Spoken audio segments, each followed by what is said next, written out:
with Jesus Christ, and you will live forever.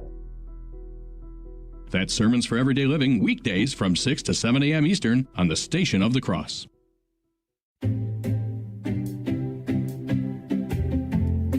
This is Jesuit Father Robert McTagg, your daily host of the Catholic Current, and I'm asking for your help. Folks have been asking me to answer questions on the air, so I'm asking you to send questions to my mailbag. We can do this good work together. Send us your questions at thestationofthecross.com/askfather. That's thestationofthecross.com/askfather. I look forward to hearing from you. Hi, this is Jim Wright, President of the Station of the Cross. Thank you to everyone who has donated to our 2025 Fall Appeal.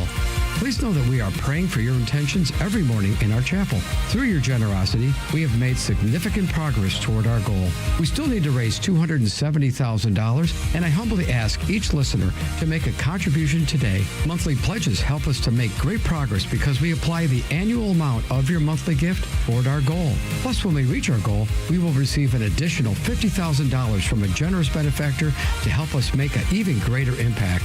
Please check out the mailing we just sent, or make your pledge by calling 1-877-711-8500 or visit thestationofthecross.com or use the donation page from your iCatholic Radio mobile app or send in an envelope from one of our recent mailings. It's vital that we keep the momentum going so that we can quickly get to full funding. Please make your best gift today. Thank you, and may God bless you and your family. Our Lord commanded the apostles to preach the gospel without fear, to proclaim the truth from the housetops.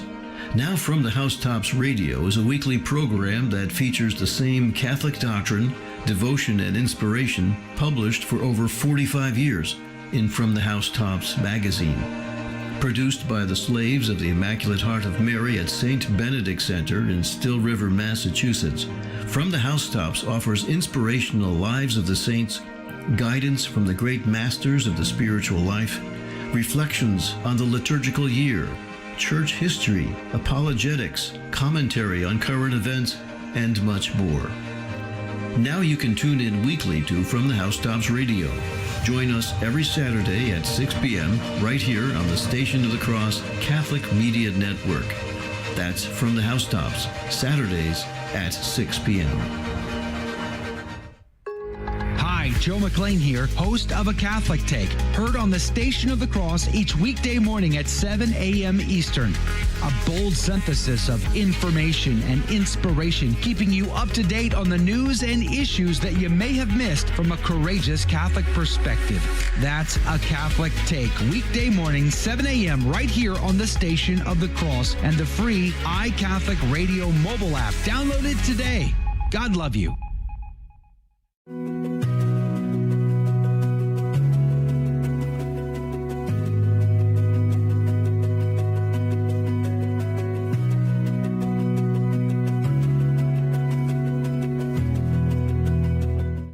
This is Joe McClane, and you're listening to the Station of the Cross, proclaiming the fullness of the truth with clarity and charity. Heard around the world on your Android and Apple mobile devices. Go into the world and tell every man that you meet, there is a man on the cross. A Catholic Take. What you need to know right now. A bold synthesis of inspiration and information. Keeping you up to date on the news and issues from a courageous Catholic perspective. A Catholic Take with Joe McClane starts now. Praise be to Jesus. Welcome back to A Catholic Take, a bold synthesis of information and inspiration. I'm your host, Joe McClane. Praise be to God. It's good to be on with you. You have survived the weekend. I only barely survived the weekend with my infection in my jaw. I got to say, Saturday night was probably more painful than 3 months of Marine Corps boot camp. It was pretty intense, but by the grace of God, we get to get straight back at it, and we'll see what we get into this week. But today, we're going to be talking about something that I think is absolutely great news, and that is an exorcism was said, a prayer was said at the Vatican at St. Peter's Basilica over the weekend. Cardinal Troshani This guy who spent 2 decades in prison because he said the Mass,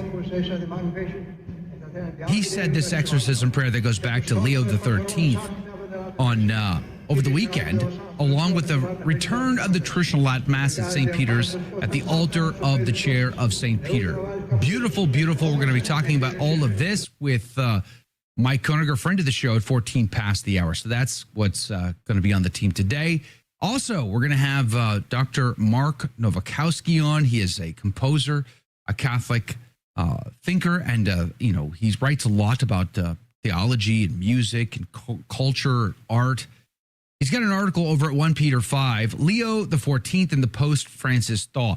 Something Leo, I almost said Francis, Freudian slip there. Leo said over the weekend that I simply can't wrap my head around is being a synodal church means recognizing the truth is not possessed, but sought together, allowing ourselves to be guided by a restless heart and love with love. I don't understand. I'm going to need some interpretation of that, because truth is a person. That person is Jesus Christ. Truth died on the cross for the salvation of souls. Praise be to Jesus. But truth is definitely possessed. It's possessed in his one holy Catholic and Apostolic Church, God's divinely revealed church, his ecclesia, his people of God. The Israel is the church. And I just don't understand this statement. But Dr. Nowakowski is going to be on the team at 30 past the hour to give us another perspective on the post-Francis thaw with Leo XIV. He's a glass half full guy. Looking forward to talking to him at 30 past. So that's going to be the show today. I'm still recovering, lots of medication, so it's going to be a bumpy ride. Buckle up and let's go. We're going to put the show notes up for you at the top of the hour at thestationofthecross.com/ACT. Plus, your opinions in the after show are still available.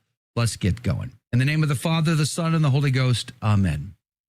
Remember, O most gracious Virgin Mary, that never was it known that anyone who fled to thy protection, implored thy help, or sought thine intercession was left unaided. Inspired by this confidence, I fly unto thee, O Virgin of Virgins, my mother. To thee do I come, before thee I stand, sinful and sorrowful.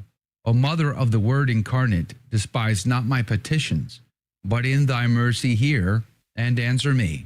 Amen. In the name of the Father, the Son, and the Holy Ghost. And now your saint of the day. King Saint Elisban, pray for us. Elisban, also known as Caleb, was a king of Aksum, an Ethiopian king that was quite powerful in the 6th century when Elisban ruled. Though usually a peaceful king, he was persuaded by Emperor Justin the Elder to go to war against a nearby kingdom. That kingdom's throne had been seized by a Jewish convert who persecuted the Christian people. Elisban led his army to a swift and just victory, restoring the Christian faith there. He personally laid the cornerstone for a rebuilt cathedral and placed a loyal Christian ruler on the throne. This new king governed with the guidance of a restored Archbishop, St. Gregorius. Later, Elisban passed the crown of Aksum to his devout son. He sent his own crown to Jerusalem, then quietly left his palace at night to live as a hermit. On a mountaintop, he spent the rest of his life in a simple cell, eating only bread and water, sleeping on a mat, and dedicating himself to prayer and penance. He died in the middle of the 6th century. About 1,000 years later, he was added to the Roman martyrology, even though his reign came at the start of Ethiopia's fall into heresy. King Saint Elisban, pray for us. And now your headline news. Ground news reports Navy jet and helicopter crash in the South China Sea. A U.S. Navy helicopter crashed in the South China Sea during operations from the USS Nimitz yesterday, resulting in the crew members being rescued. Additionally, an F-18 Super Hornet also crashed in the South China Sea, with both crew members safely ejecting before being recovered. Everybody's okay, but the causes of the crash are under investigation. The Hill reports 2 suspects arrested in the Louvre crown jewel heist after a week-long manhunt. On October the 19th, thieves struck the Louvre's Apollo Gallery, stealing 8 objects from France's crown jewels valued at 88 million euros. Using a basket, lift, and ladder, the intruders forced open a window and smashed cases, completing the raid in less than 8 minutes with only 4 minutes inside. The parish prosecutor said investigators arrested 2 men in their 30s on Saturday, and one suspect was stopped at the airport while trying to depart. The Louvre reopened earlier this week with about 100 investigators pursuing suspects, and Empress Eugene's emerald set imperial crown was found outside and damaged, but recoverable. And Catholic Vote reports find alarming levels of religious persecution, something we talked about last week with Edward Clancy. A report released October the 21st on religious freedom around the world has found nearly 65% of the world's population, about 5.4 billion people, live in countries with serious or very serious levels of religious persecution. And those are your headline news.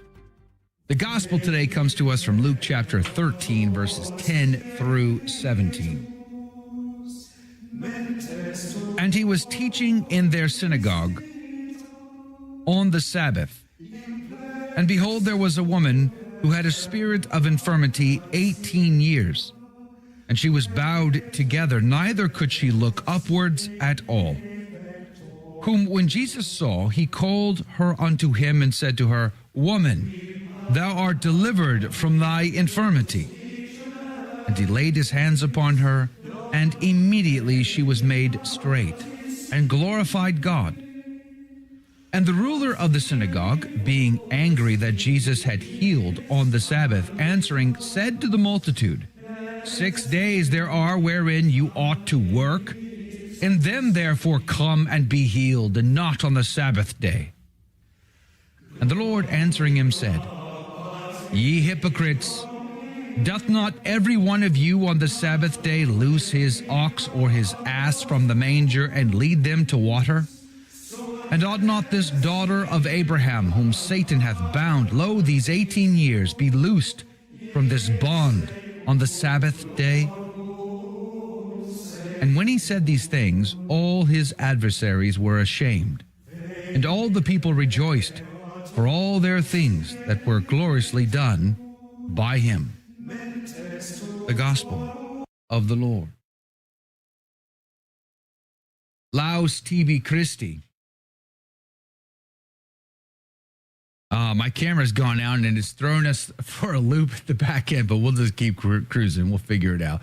Cornelius a Lapide said the Sabbath was a festival on which the Jews came to the synagogue to hear the law and its interpretation. As Christians on the Lord's Day came together to hear Mass and send the Mass and the sermon, Christ chose this time and place for the following miracle, that it might be public and that he might confute and instruct the Pharisees when speaking against it on the Sabbath, on the account of the Sabbath. The Arabic reads, with whom was a spirit of infirmity for 18 years, and she was bowed together and was not able to stand up by any means.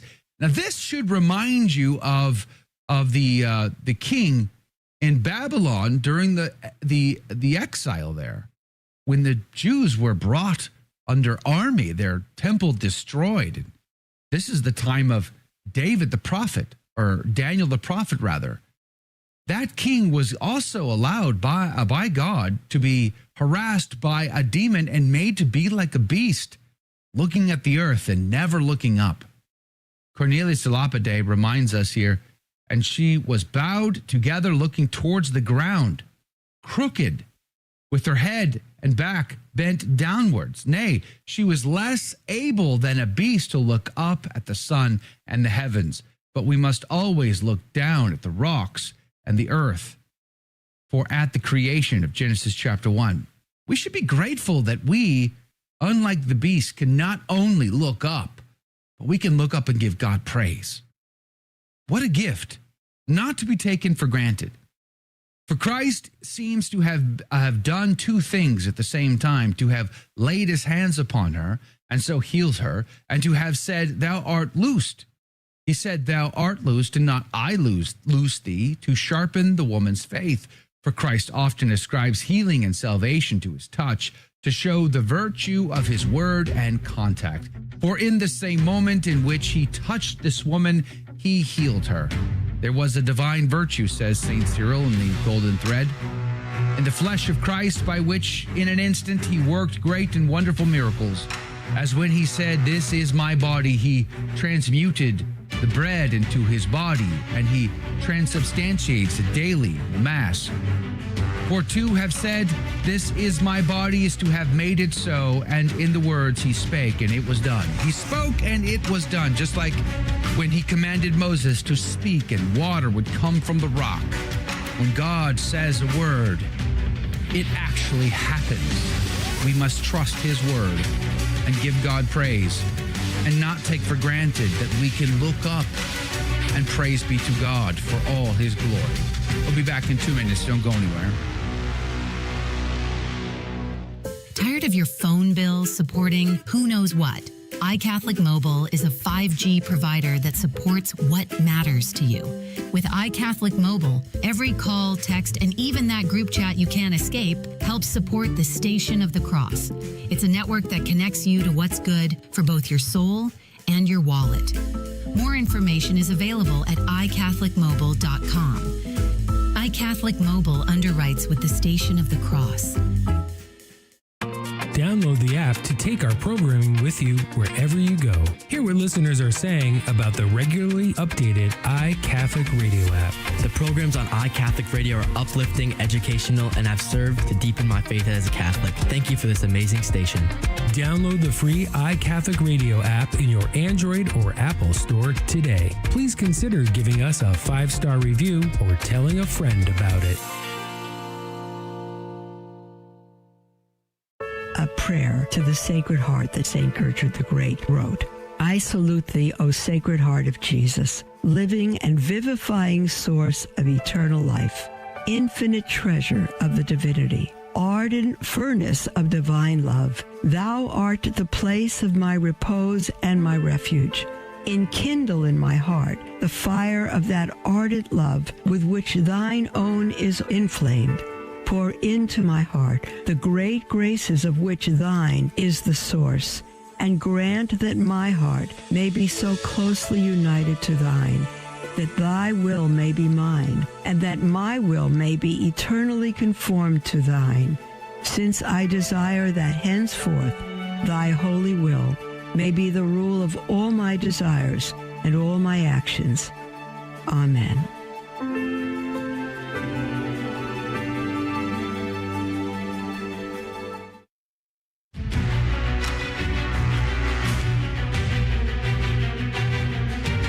Praise be to Jesus Christ. Welcome back to A Catholic Take, a bold synthesis of information and inspiration. I'm your host, Joe McClane. So good to be on with you. Praise be to God.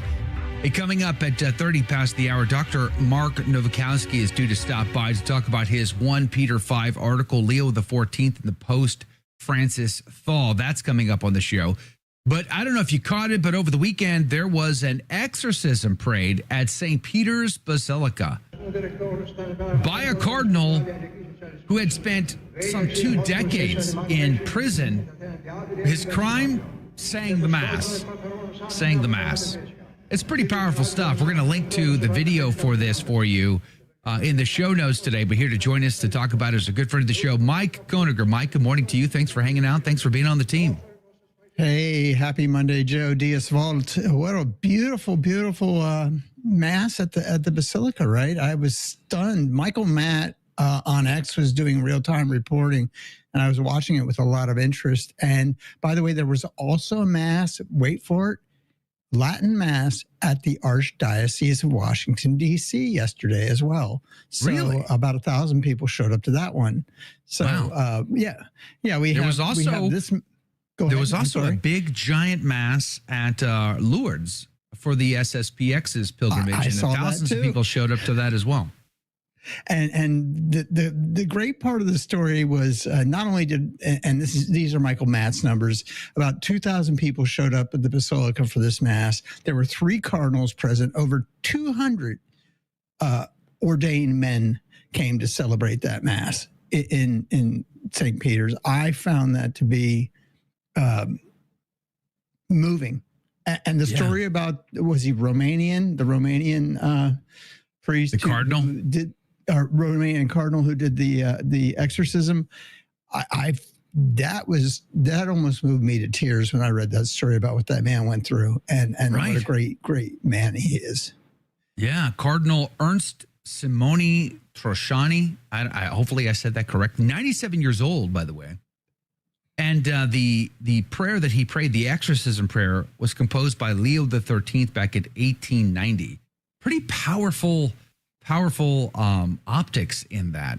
We have the TLM, of course, but this particular cardinal saying that particular prayer in that particular place, those are the kind of optics that we're looking for. I've been commenting a lot lately on optics. I didn't love the optics necessarily of the, Pope Leo and in King Charles, and the Anglicans praying together. I like that they pray together, don't get me wrong, but I didn't like the optics of the way it was arranged. I didn't like the optics of the iceberg blessing thing. There's a lot of optics, I think, lately that aren't very good, but this is fantastic optics. Oh, it's wonderful. And by the way, Cardinal Sarah was there as well from Africa. And this man who was put in prison for saying, by the way, the Latin Mass, he that's not why he was put in prison for saying the Mass, but it was in Latin. I should clarify.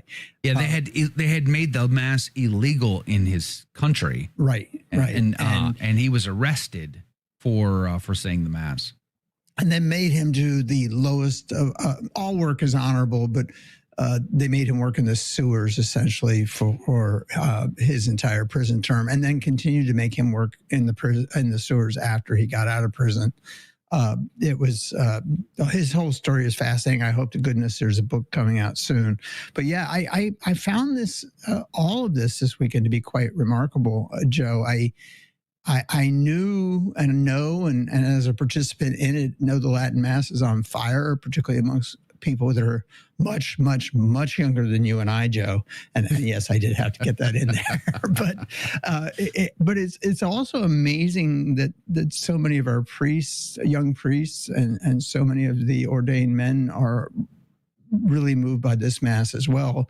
And I think this you mentioned optics earlier. The optics that this happened in Rome under this current Pope, it was saying something, just as you said earlier, some other not so happy optics, but these were good optics, and these were good men who came and said a great Mass that a lot of it dates back to the very earliest centuries of the Catholic Church. So I thought it was wonderful. And the fact that this was being reported on X by Michael Matt and not in the mainstream Catholic press, I found that to be a little interesting as well. What does that say?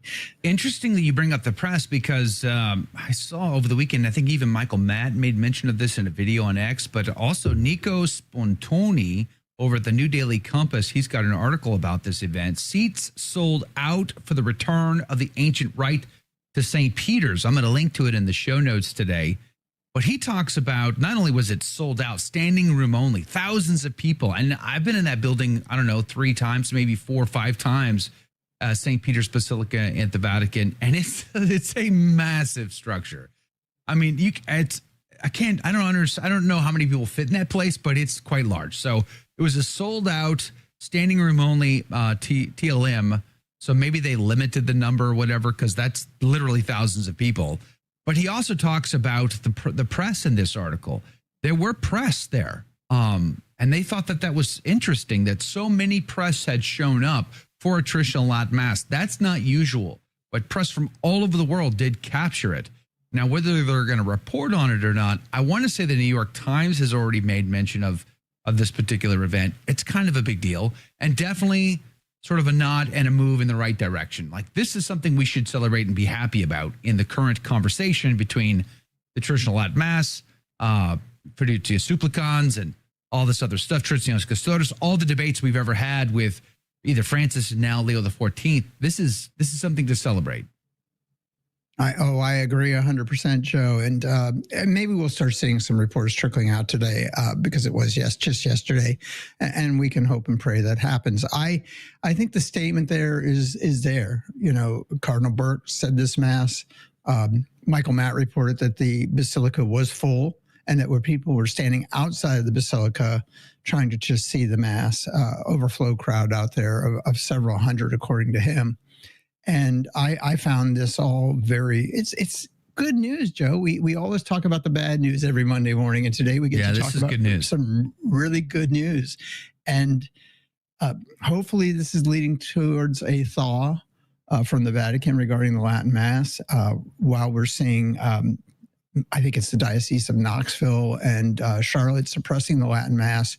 They shut down multiple masses in Eastern Tennessee. They've gone from 6 to 1, and that one will be the Norvis Ordo said in Latin after, I think, next month. So, there's been some serious suppression going on in North America. And Joe, this begs the question, and I hate to be the guy who asked this today, but I'm going to ask it anyway because that's what I do. What is it about this Mass that enrages the left-leaning bishops in this country? What is it that makes them so angry that they can't just let it be? I mean, they call attention to it by suppressing it, and I don't understand why. And I read an article earlier last week that said this current trend where masses are still being shut down is unique only to North America and unique only to the United States. This isn't going on in Europe. It's not going on anywhere outside of this country.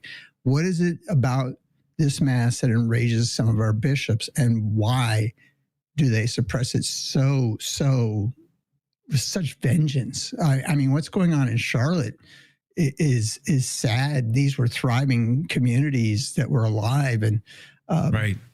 You know, we know there's some bishops, they let it go on because they like the fact that TLM goers are generous givers and they donate. And so they're bringing in the revenue, and that's, I guess, a pragmatic approach.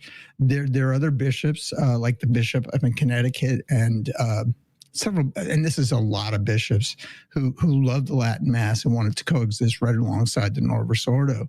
And then there are bishops like the bishop in Charlotte, and I think the other gentleman's in Knoxville, if I remember right, that they don't like this Mass. And Joe, I cannot figure out what it is about this Mass that makes them so angry. That's also addressed in the article I'm linking to in the show notes today. It says the Mass in the Vitus Ordo for the Summorum Pontificum pilgrimage has been missing from St. Peter's for 3 years, and the last time it was celebrated was not a pontifical Mass. At the time, Traditionis Custodes had already been in effect for over a year, and the early stages of liturgical war were in progress, causing serious divisions within the Church in the final part of Francis's pontificate. The contested motu proprio is still there, sadly, in full force. But Leo XIV sent a significant and even conciliatory signal by authorizing this Mass. Hostility to the extraordinary form of the Roman Rite is a minority trait even among the most progressive factions of the Church, and even those who consider its celebration anachronistic are perplexed by the usefulness of Traditionis Custodes and the restrictive measures that follow, close quote. Again, I'm going to link to that article in the show notes for you today, too. But let's not forget, Mike, that that survey that Francis had sent out, we were told that it proved that all the world's bishops wanted Traditionis Custodes. And then we discovered only within the last 6-7 months that that's actually not true. That the survey results were the opposite, that most of the world's bishops didn't have any issue with Summorum Pontificum under Benedict XVI. They were able to, work with Catholics who desired the traditional forms of piety and sacraments, etc. And I know firsthand here in my backyard, in my diocese, the TLM was growing at the parishes. It wasn't growing at the chapels. It wasn't growing. It was growing at the parishes.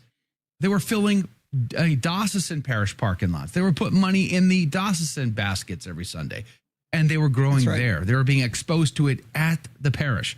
And now that's all gone. And now they're filling the parking lots of the chapels and building the churches for the fraternities. And therein lies the issue of this. But before we lose time, I do want to go back to the exorcism thing a bit, because I know a lot of Catholics, myself included in this category, were incredibly concerned post the Amazonian Synod, the Pachamama incidents, all of those things gave us grave concern. And many of us felt that an exorcism needed to be said at the Vatican. Also, we saw the recent desecrations of the altar, but it wasn't just the first one. The guy who urinated and they reconsecrated that altar, praise be to Jesus. Thank you, Leo, for doing so. But there's been many incidents before that, and none of those were addressed, at least to our satisfaction. So this exorcism, I think, is not only good news, I think it was incredibly needed. What say you? Oh, I agree 100%. And you and I also talked about the rally that was held within the Vatican with horrible things. The Rainbow Coalition. The Rainbow Coalition Mass. So this was far overdue. We've had multiple incidents that are repeats of this in the last few years. And so yes, there had to be an exorcism said there. And the fact that Cardinal Burke ensured that this happened in his time there saying the Mass tells me once again that the TLM is where this reform is going to happen. And Joe, thank goodness this happened. It's disturbing. Let's pray that this wasn't the first this year. Let's pray that this keeps going and we get them on the regular from here on out. That would be wonderful. Well said, Mike Koeniger. We'll see you at the top of the hour for the after show. Praise be to God. We're going to put a link to the video of the cardinal saying this exorcism prayer written by Leo XIII, by the way. Said it over the weekend along with the traditional Latin Mass, returning after 3 years to St. Peter's Basilica and the altar of the chair of St. Peter there. Praise be to Jesus. But by the way, spoiler alert, the actual chair of St. Peter is not at St. Peter's Basilica. It's at the Lateran Basilica, but that's neither here nor there. Hey, coming up after the break, let's have a conversation with Dr. Mark Nowakowski about the Pope Leo XIV and the post-Francis thaw. It's going to come up in just 2 minutes from now. Share us with a friend. We'll be right back.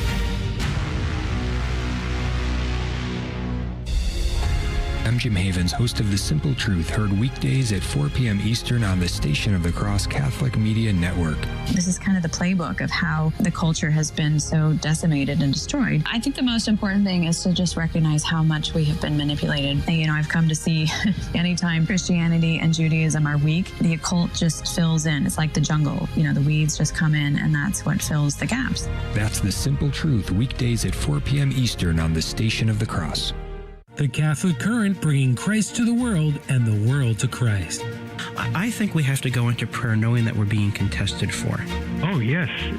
If we didn't have guardian angels guarding us, we would be suckers and losers infallibly to immensely superior forces. The devil's terrified of prayer. The Catholic Current, 5 p.m. Eastern, from the Station of the Cross and on the iCatholic Radio mobile app. Here's the question for your non-Catholic friend. Understanding Melchizedek, Malachi, and Mass seem quite mysterious to most, even including Bible students. How about you? Well, here's your 3 best friendship tools for Catholic evangelism. Number 1, Melchizedek. He's the very first priest in biblical history. Though he's a prefigurement of Jesus' priesthood, Melchizedek was a person. To Abraham, he presented bread and wine, which are the biblical elements of a sacrifice, and now presented at a Catholic Mass. Secondly, Malachi. He follows up some 3,000 years later and says, "In every place incense shall be offered to my name in a pure offering." It is understood that the pure offering would be the sacrificial body and blood of Christ that is confected on every Catholic altar. Prophetically, this would replace and fulfill the ineffective temple sacrifices. And thirdly, my pesky comeback. That pure and holy sacrifice is not grape juice and a wafer at a non-Catholic communion service. Also, those elements are not Jesus' body, and they surely aren't Jesus' blood. However, I am glad to say that some grape juice and a wafer is a really nice summertime refreshment. Find me online at Smarty Pants Catholic Evangelism.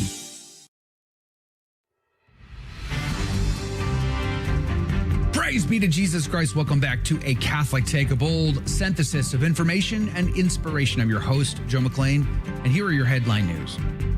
The Times of Israel is reporting. UNIFIL says Israel dropped a grenade and fired a tank toward peacekeepers. The United Nations Interim Force in Lebanon, or UNIFIL, claims that an Israeli drone dropped a grenade near one of its patrols yesterday, and an Israeli tank fired toward the observers. The observer force says that no damage or injuries were caused in the incident, but, quote, "These actions by Israel Defense Forces are a violation of the Security Council Resolution 1701 and Lebanon's sovereignty and shows disregard for the safety and security of the peacekeeping force," close quote. Ground News reports Graham says lawmakers to be briefed on a potential Venezuelan land attack. President Donald Trump plans to brief U.S. Congress on planned military operations in Venezuela and Colombia upon his return from his trip to Asia, after first teasing the briefing during a White House meeting on Thursday. Framing the strikes as counter-narcotics, Senator Lindsey Graham said Trump sees Nicolas Maduro, the leader of Venezuela, as an indicted drug trafficker and believes it's time for him to go, close quote.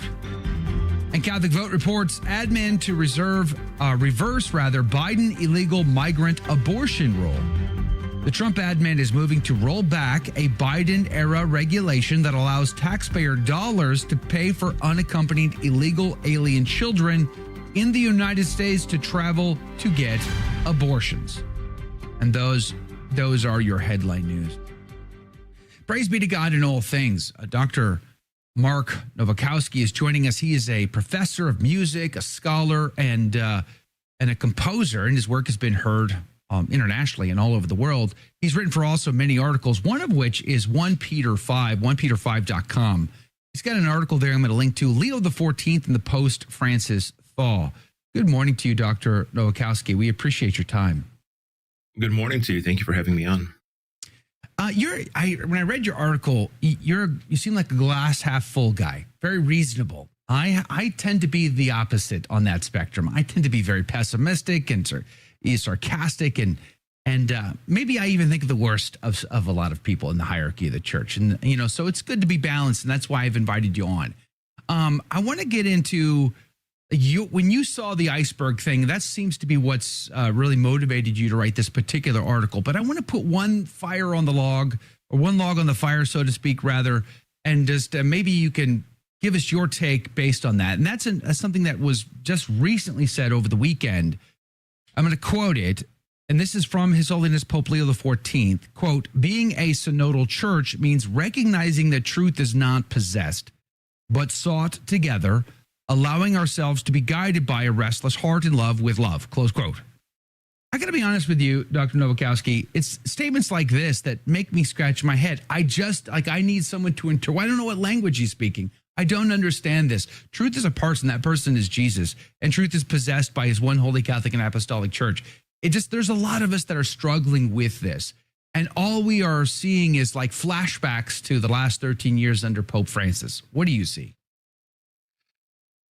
I can't entirely disagree with you at this point. I think in private, at least, I would share a great deal of your pessimism. Certainly been both privately and publicly very critical of the bishops. I grew up in Chicago in the 1980s. I saw the worst of what Cardinal Bernardine was able to do to the church. And I left the church for a while because I'd never actually encountered the church, right?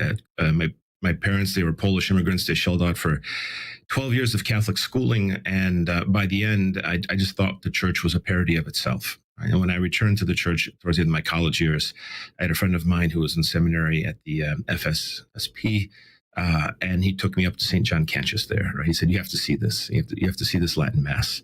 And I realized then that, that Mass represented the missing link that I'd been searching for. And since that time, I've seen a lot. I've seen friends abused in seminary. I've seen all the signs of a church that is absolutely full of festering wounds. When 1 Peter 5 was started, I remember being we had a Facebook group for all the writers. This was the early days when Steve Skojec had just founded the website, and Francis began to say his thing. Right, he began to make everybody very, very uneasy, and the question was this was uncharted territory. Now we've gotten very used to being tweaked, perhaps by the Pope, and put maybe brought to the edge of despair by the Pope. But back then it was something very new. It was a long conversation. At what point do we just let the criticism fly? And I was always on the side of, well, let's be prudent. Let's wait. And ultimately, things, I think, became very, very clear in that sense. I've talked with a number of individuals on specifically what you're speaking of right now. I had this discussion with Peter Kwasniewski recently, among others. And it seems it took, if you look at if you chart the liturgical reform and the things that were written in all the scholarship and so-called scholarship in certain cases that proceeded towards these changes that the church left, if I may use such a broad label, sought. This was about 100-year action, at least. And this brought a lot of rot with it, right? And I think that what the Francis pontificate perhaps did for us is it ripped off the Band-Aid. There are so many things I heard Catholics say when, before Francis was Pope, things about Freemasons in the church, and now you hear there've been gay orgies at the Vatican. There's been no shortage of things. The Band-Aid is off, and things that were conspiracy theories 15 years ago are out in the open, and everybody acknowledges them. Sort of, actually throughout the entire world, which is not surprising. So I think what took 100 years to break, or at least to make appear broken, and on the edge of being broken, is I think where I would fall. Will take a lot of time and effort to put back again. And so I think Leo here is speaking with the sort of babble that priests of his age have become very, very used to. They might even think it's a requirement to being pastoral. And if you read my article, you brought me on for the article. I literally was writing that as I was sitting at a desk in an old school building, Chesterton Academy in the basement, Catechesis of the Good Shepherd on the first floor. And I saw the article pop up with him blessing that chunk of iceberg. And I said, my goodness. And then Arnold Schwarzenegger and the Cardinals waving that silly blue banner. I said, my goodness, the contrast couldn't be more clear, right? And so I think, and that's why I compared it to the post-Stalinist thaw, right? I think sometimes a sliver of daylight is what good people need to affect a great deal of change and begin to move hearts and minds in the right direction. And I think we have to have the same patience that our opponents had in bringing the church to its knees to help her to stand up again. I think that's how I'd characterize my position. But my confessor would rebut and say, but Joe McClane is not a patient man, Dr. Nowakowski. Joe McClane has zero patience. He's a choleric who wants action right now. And he served in the Marine Corps, and he's used to get it done now. Why wait till tomorrow what you can do today? And I think that's part of the problem with people like me in the church is we see this from the outside, and we can do a lot of backseat popery. I'm guilty of it for sure. And I can say, well, all he's got to do is do this, this, and that, and bam, we're in business. But he doesn't, and it's slower, and we just don't like that slowness. I looked at this blessing of the iceberg thing, and I thought that's the silliest thing that I've ever seen. One, Arnold Schwarzenegger at his age is dyeing his hair. Are you kidding me? Embrace the gray, bro. It's who you are. Number two, why are you waving some blue banner thing? How is the earth benefited by this? I mean, there's the zero improvement because you guys got out and did this liturgical dance thing going on. It just is bizarre to me in the craziest ways. So, but you still, your silver lining in this is you still see Leo as somebody to bring us back to balance, someone to bring us back to calm, someone who is, for instance, allowed for the traditional Latin Mass to return to St. Peter's in a sold-out, standing room only crowd over the weekend, and an exorcism prayer being said by a heroic cardinal who spent 2 decades in a prison because of communists. You still see it as glass half full. Yeah, I admit there are days where it's difficult to keep that perspective. Sometimes I think I keep it just for my own sanity because seeing the church do such things can bring one really to the edge of despair, and that's not a place you want to be in your spiritual life. And I very much agree with you. You see that the solution seems to be very, very simple, at least on the outset. Perhaps it's like cutting out a cancerous organ and finding out that the disease has metastasized nonetheless, and something far more radical and painful and long lasting will be necessary to affect change. But I don't think I'm going to put all of my faith in Pope Leo XIV as a man, but trust that grace could operate enough in his office to just give us that sliver of daylight. So in the article, I talk about what happened in Eastern Europe in the 1950s after Stalin died, right? Stalin had gone way too far, even to the evil people in the Communist Party. And they said, we have to pump the brakes. We have to give the outward signal that things are going to be a little bit more open-minded. And they gave the various nations under behind the Iron Curtain freedoms, or a little more room to wiggle, perhaps. So, like again, East Germany became very well known for its athletic prowess, and Poland, music, literature was supported, and there was just a little bit of a backing off on religious persecution, right? So the church could operate in the open in most of these nations. There's obviously exceptions like Albania, where things were very, very bad still. But in Poland, for instance, the church could operate just a little bit more. And I think the moral of my story is, if all they got was just a little bit more, what they did with it was astounding. And it set the stage to where a political icebreaker like a John Paul II comes around, and nobody's ready for that. But there's just that sliver of daylight. There's just that, if we're thinking about that chunk of glacier or whatever it was being blessed, there's just that trickle of water of that metaphorical beast melting. And I think we can have these conversations, and we should call a spade. We should be tough, I think, on many of our bishops. We should push for change. We should operate with the tools available for us, to us, including funding. But in the end, I think what's really happening is that Chesterton Academy I was at, that Catechesis of the Good Shepherd, it's those families growing. It's all the entrepreneurial energy, which reveals a real spiritual presence, I think, in the traditionalist movement, and finding ways to keep that going no matter what, to be that trickle. And trust that God, if He's going to have this whole thing continue, will provide the icebreaker when the time is appropriate. I want to come back to that right after the break. We're 2 minutes to a break here. I want to follow up with that after the break. But I want to follow up on something you just said that I found very interesting. So you talked about JP2 being a sort of an icebreaker, the moment in history where he was able to take that little sliver, that little opportunity, and go much further with it. So the fall of the Iron Curtain, so to speak. So do you see in Leo XIV a transition towards something more orthodox down the road, like the next pontificate or the pontificate after that? Do you see like greater popes still to come that could help restore what is good, true, and beautiful in Holy Mother Church? I think we all have that hope, right? I sometimes joke with friends that one of two things is going to happen: either the world ends or the church recovers its balance to some degree. Right, because I think the center we have right now cannot hold this whole glacier, blue banner sort of stuff, Pachamamas, and it's an absurdity, right? It's a mockery of the church. I saw many people leave the faith during the Francis pontificate because they could no longer find footing. Right, John Paul II and Benedict XVI both had their considerable flaws as pontiffs, and I say that very carefully because I don't want to judge those pontificates.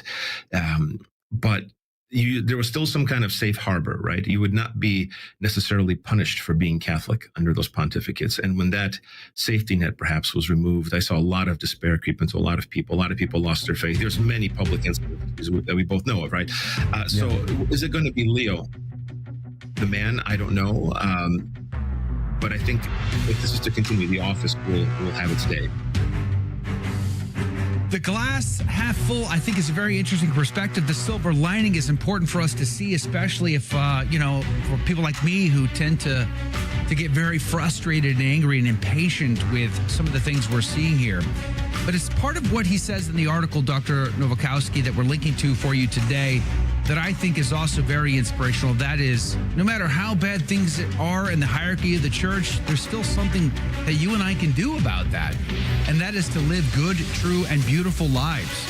And to bring that to culture itself. And I want to talk more about that here in 2 minutes, coming up after the break. So don't go anywhere. Do share us with a friend, and we'll be right back.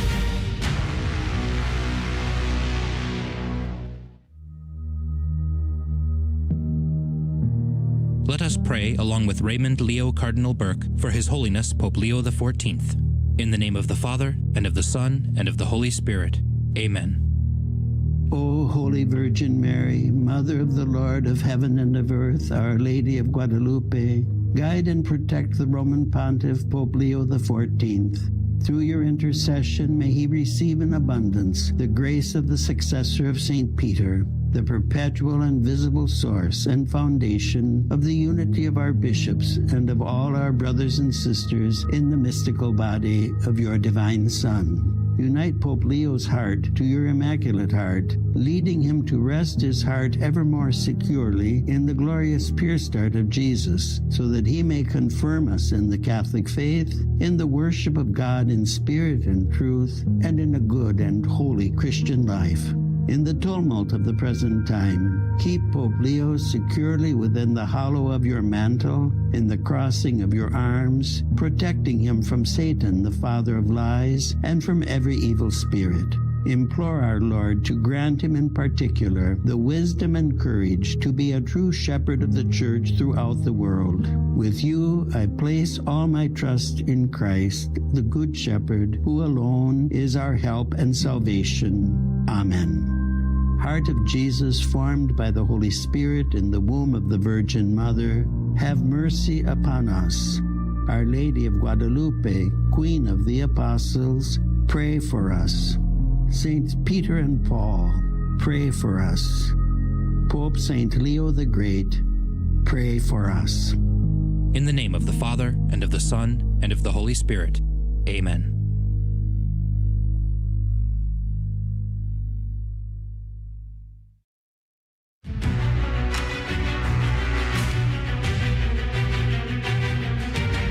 Praise be to Jesus Christ. Welcome back to A Catholic Take, a bold synthesis of information and inspiration. I'm your host, Joe McClane. So good to be on with you. Praise be to God. We're having a conversation about Pope Leo XIV and the post-Francis thaw. An article I found over at 1peter5.com by Dr. Mark Nowakowski. He is a music professor, a composer, and a Catholic thinker. His music is performed internationally, and I think it's part of the answer. Welcome back to the show, Dr. Nowakowski. In your article, you say, in a real sense, the gaudy glacier chunk is a metaphor of patience. Bless it, step out of the way, and let it melt. It'll take a while yet, but it can't take forever. In the meantime, pray for the Pope's wisdom and put your best foot forward as tradition-loving Catholics. We may be dealing with a slow and quiet thaw in the Catholic Church right now, and we best not grumble over much and blow it. Instead, the critical energy necessary for professional grumbling would be more positively applied to the great entrepreneurial energy so common in trad circles. Keep building and let your successes be known. Well, if we're talking about successes, I have to say the beautiful traditional Latin Mass that was said by His Eminence Cardinal Burke at St. Peter's over the weekend, combined with the actual exorcism that was recited by a rock star, Chad, as the kids say today, a cardinal who spent 20 years in prison, by the way, sang the TLM while he's in prison, cleaning the sewer out. He had memorized the Mass, and so he was able to continue to say the Mass by memory while he was in prison for 20 years. Pretty amazing story. He said the exorcism prayer at St. Peter's. I mean, these are wins, right? Like, these are wins. But ultimately, Dr. Nowakowski, again, welcome back. One thing that comes to mind after reading your statement in your article was, we don't need permission to be awesome. Like, we don't have to have anybody's approval or permission to be authentically, faithfully, and zealously Catholic, do we? No, we do not. You were speaking earlier of the impatience. I think there's a role for impatience. There's a role for criticism. There's a role for pushing, because we can even say to a lot of these bishops that, Vatican II wants the laity to be involved, and so here we are. That doesn't mean we're always going to be docile sheep that accept every decision at face value. I think there's various forces pushing and pulling, and there's always going to be more extreme forces and more moderate forces. I don't have hope that this pontificate will just blow everything wide open. It's probably it looks like it's going to be, and maybe a year from now you have me back on the show and you'll tell me my article was completely wrong, and we'll be strategizing about how to survive Leo the way we had to strategize about how to survive Francis. But it appears to be like it's going to be one of these, everybody's welcome under the same roof, and that means we're going to be sharing space with some very unsavory figures we already have in St. Peter's in the past months. And what are we going to do with the space that's given to us, right? And I know you and many of your listeners are familiar with the Mass of the Ages trilogy. I was involved with that, and I did the music for that. But that gave me sort of a behind-the-scenes look. I saw the very first cut of the film, which was a 3-hour-long, sprawling documentary, which was very woe is me in its tone. And they decided instead that there was a bigger story to tell here. And they divided this footage into 3 parts and went out and got much more. And I think in the end, what developed was, yes, it was a presentation of the beauty of the Mass, a presentation of our case as traditionalists. I think that was very effectively done. And it was a criticism as well. It was an exposition of what the modernists have done over the past 50 to 100 years that most good Catholics just don't know about.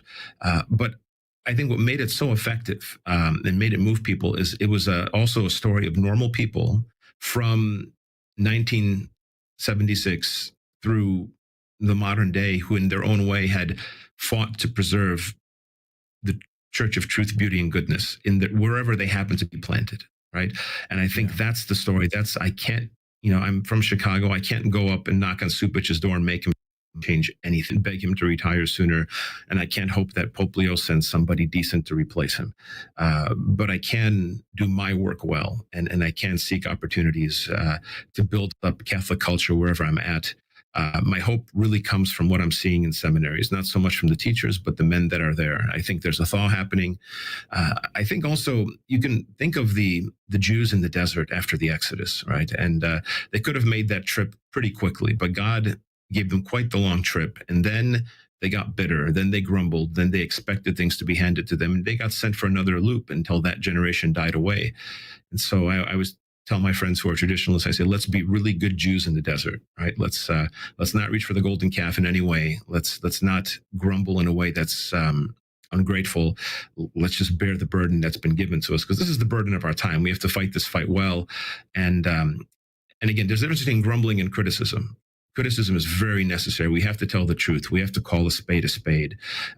We have to push back on the ridiculous and the absurd and the immoral and often the demonic that we see happen in the church. But I think our primary energy has to be to do the work that's before us.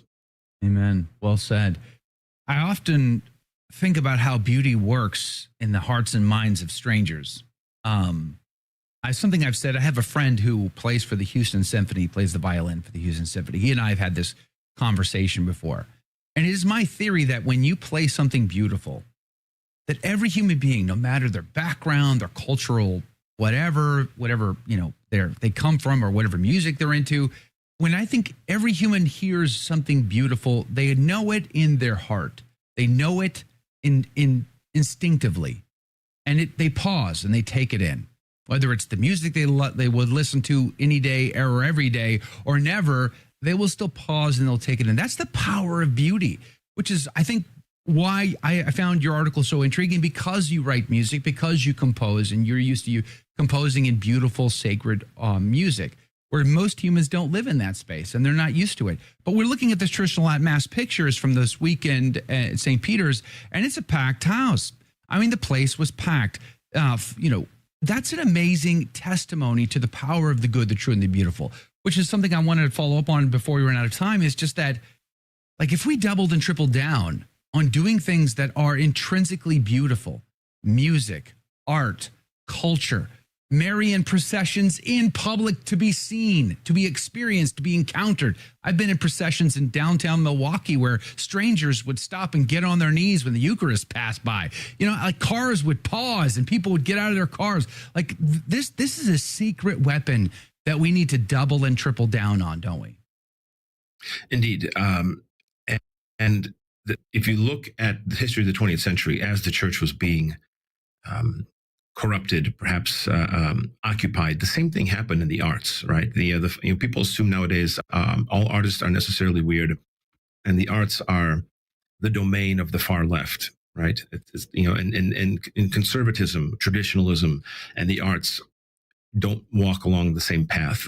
And that's an incomplete view of what we're trying to do, right? Part of what we're preserving, but not just preserving, but trying to bring forward, is the patrimony of beauty that the church developed on really, we took the notions of what the classical world knew beauty to be, or had a hunch of what beauty to be. And we said, yes, you're right. But the answer is not some abstraction. The answer is the incarnation. The answer is the person of beauty himself. Right? And we spoke very strongly about this, especially in the early church.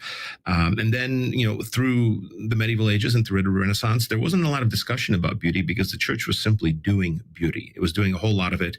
There was no need to discuss what seemed to be obvious to many people at that point, that such things should be done. They should be well funded, and that they were a very strong weapon in the church's arsenal. Years later, you have Benedict XVI saying that there's two main, proof tests or witnesses, if you will, to the veracity of the faith. The one is the blood of the martyrs, and the other, which shocked me even as an artist. So he said the other are the great works of beauty that have grown up in the church. It's music and it's art. And this is a key part of what we're doing. The Latin Mass is built on this, and we should not shy away from it. We should lean into it, and churches that have done so have been very successful. Amen. Well said, Dr. Mark Nowakowski. I'm really grateful for your time this morning. Thank you for joining us. Thank you so very much. We're going to link to his article, Leo XIV and the Post-Francis Thaw, for you at 1peter5.com. You can also find all of his articles there, but we'll also put a link to his website for you as well, current.marknowakowski.com. We'll put a link to that in the show notes. Everything linked up on our website, thestationofthecross.com/ACT. But we're going to go into the after show and we're going to read your comments. What do you think about the exorcism that was prayed at St. Peter's, the TLM, music, art, and culture, anything about Francis's pontificate and Leo's pontificate, all of that from your perspective in the after show next. God love you. So what did you think of today's show? Let's discuss that right now in the after show. Your take on the after take. Comment, interact live with me and the team. All you need to do is search for one of our live video feeds on Facebook, YouTube, Rumble, Twitter, LinkedIn, and elsewhere. Simply search for the Station of the Cross, Joe McClane, or A Catholic Take. I'm looking forward to seeing you and interacting with you directly. It all starts right now. It's the after show. And Joe, we're in the after show. Good morning, everybody. I'm just looking at Jake's video. We're finally getting some video of the Queen Mary now in the chat on Telegram. Pretty epic. Could you imagine sailing back from England on the Queen Mary? Like, wow. That's pretty awesome. I'm happy for them. James 16897, good morning to you. Damon, good morning. Sharon Felton, good morning. Praise be to God. I'm hearing my echo, Mike. I'm not sure if I hear my echo. Mary, good morning to you. JP, good morning to you. Mike K is Mike K back? Yeah, he's back. Good morning, Mike. Welcome back. And Koeniger's all silent on the Western Front. I have no idea. He needs to ramp me back up. Mike just hates me. I don't know why. Is that what it is? Mike loathes you. Give me some time. I'm no Jacob Kraft here, okay? You know why? Koeniger, it's because you're from Virginia and Mike is from I think he just hates everyone from Virginia. He hates all Southerners. I love Virginia. I'm not sure why. Virginia's beautiful. Get good cars from Virginia. I tease Mike. I tease Mike just like I tease Jake, and Joe will attest. I tease Jake just as badly. So that's true. We've seen the evidence. Yeah. T Storm, good morning. Paul from Buffalo. Praise be to God. Hey, by the way, are the Bills still playing football? Are they still in like it? Are they doing they all won. right? They won yesterday. Yesterday. So what day is it? Are they headed towards the big game or what? No, I don't know. It's all early to tell. I just want entertaining football. I mean, I went through the 4 Super Bowl losses in a row as a high school kid. I just want good football, and I enjoy it when they're playing. I don't. That's why Mike hates Virginia, because the Washington Redskins, which were one of the 4 teams that beat him in those 4 Super Bowls, they don't even based exist out anymore. Of Virginia. It's not the Redskins anymore, right? It is to me.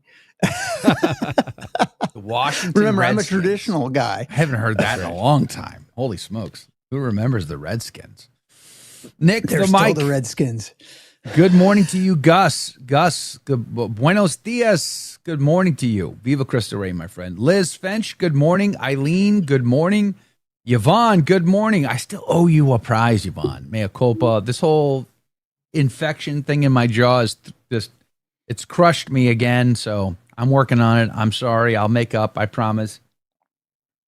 Jane says 2 crashes, highly suspicious. I think China may be involved in you're talking about in the helicopter and the F-18. I don't know. To be honest with you, I'm impressed that we don't get more accidents at sea, considering how complicated all of that operation really is. I mean, it's a pretty complicated thing to land and launch aircraft from a deck being tossed about at sea. It's not a simple thing. So the fact that we have as few accidents as we do, I'm pretty impressed. But who knows? Is China really involved? I mean, that's pretty risky on their part to kick off a war that they don't want prior to their invasion to Taiwan. Damon, good morning to you. Loving the video, Jake. If you're listening, Jake, thanks for finally sending us some video of the Queen Mary. I saw some pictures of him in the lounge, with drinks, of course. I'm sure he was wearing tweed at the time. There's no question. Where in the Atlantic are you at the moment, though? That's what I want to know. Sci-Fi, good morning good morning. It says, growing up in the 80s, I was a huge Schwarzenegger fan. And he was such a refreshing Republican for a Hollywood Californian. It was disappointing, but not surprising when his infidelity came out. But where is he now? What happened? Well, he's Schwarzenegger. I used to like Arnold Schwarzenegger back in the day, too. Who didn't in the 80s? Are you kidding me? Running Man. Who didn't love Running Man? Those were fun movies. That one and the one about going to Mars. Yeah. Total Recall. Thank you. Yeah, Total Recall. Did they remade that film, by the way? I never watched the remake. The author of that story is a guy named Philip K. Dick, who also wrote the book that Blade Runner is based on, and Minority Report, and there's several books that they base movies off of, and I've always been a fan of his fiction, but yeah, it's Schwarzenegger was the hot item in the 80s. By the way, Black Plowman is his name in English. So. Interesting, very interesting.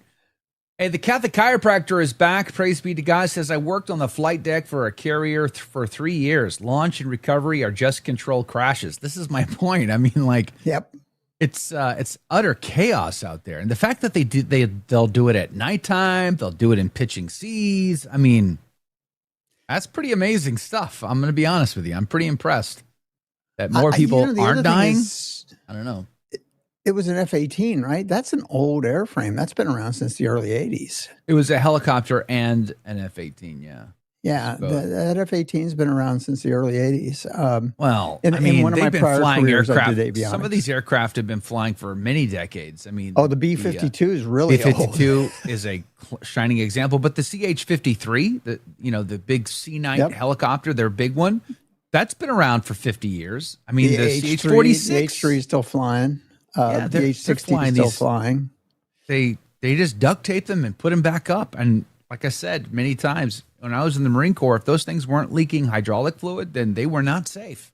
They were only safe when they were leaking hydraulic fluid. Because that meant you still had hydraulic fluid. That meant you still had some to leak. So be very wary of that. It's interesting to me. In a prior career, I worked avionics as a contractor, and this would have been in the 80s. And what was funny was I remember thinking how old the H-47s were because they had bullet holes from Vietnam. Of course, that was 20 years after Vietnam, right? So, a lot of those airframes are still around.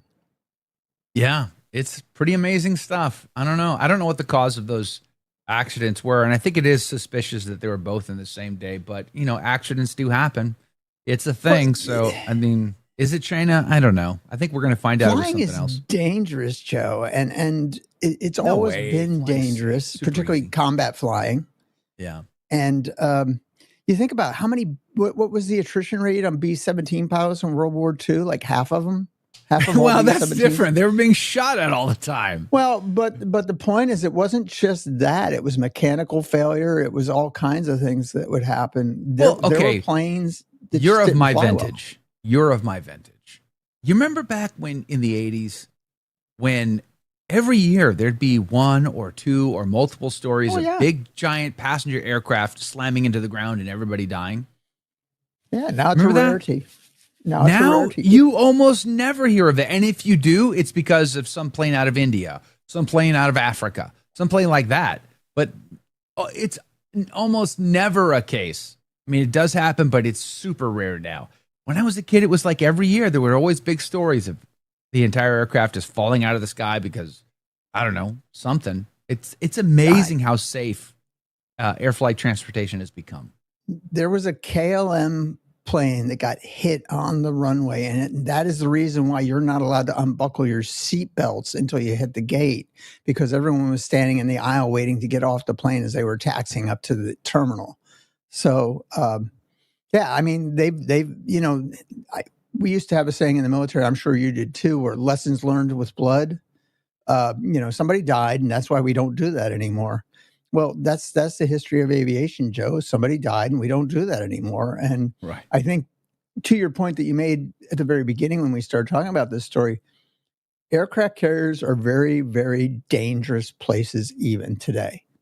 And every once in a while, you're going to lose an airframe, and thank goodness the pilots both ejected safely.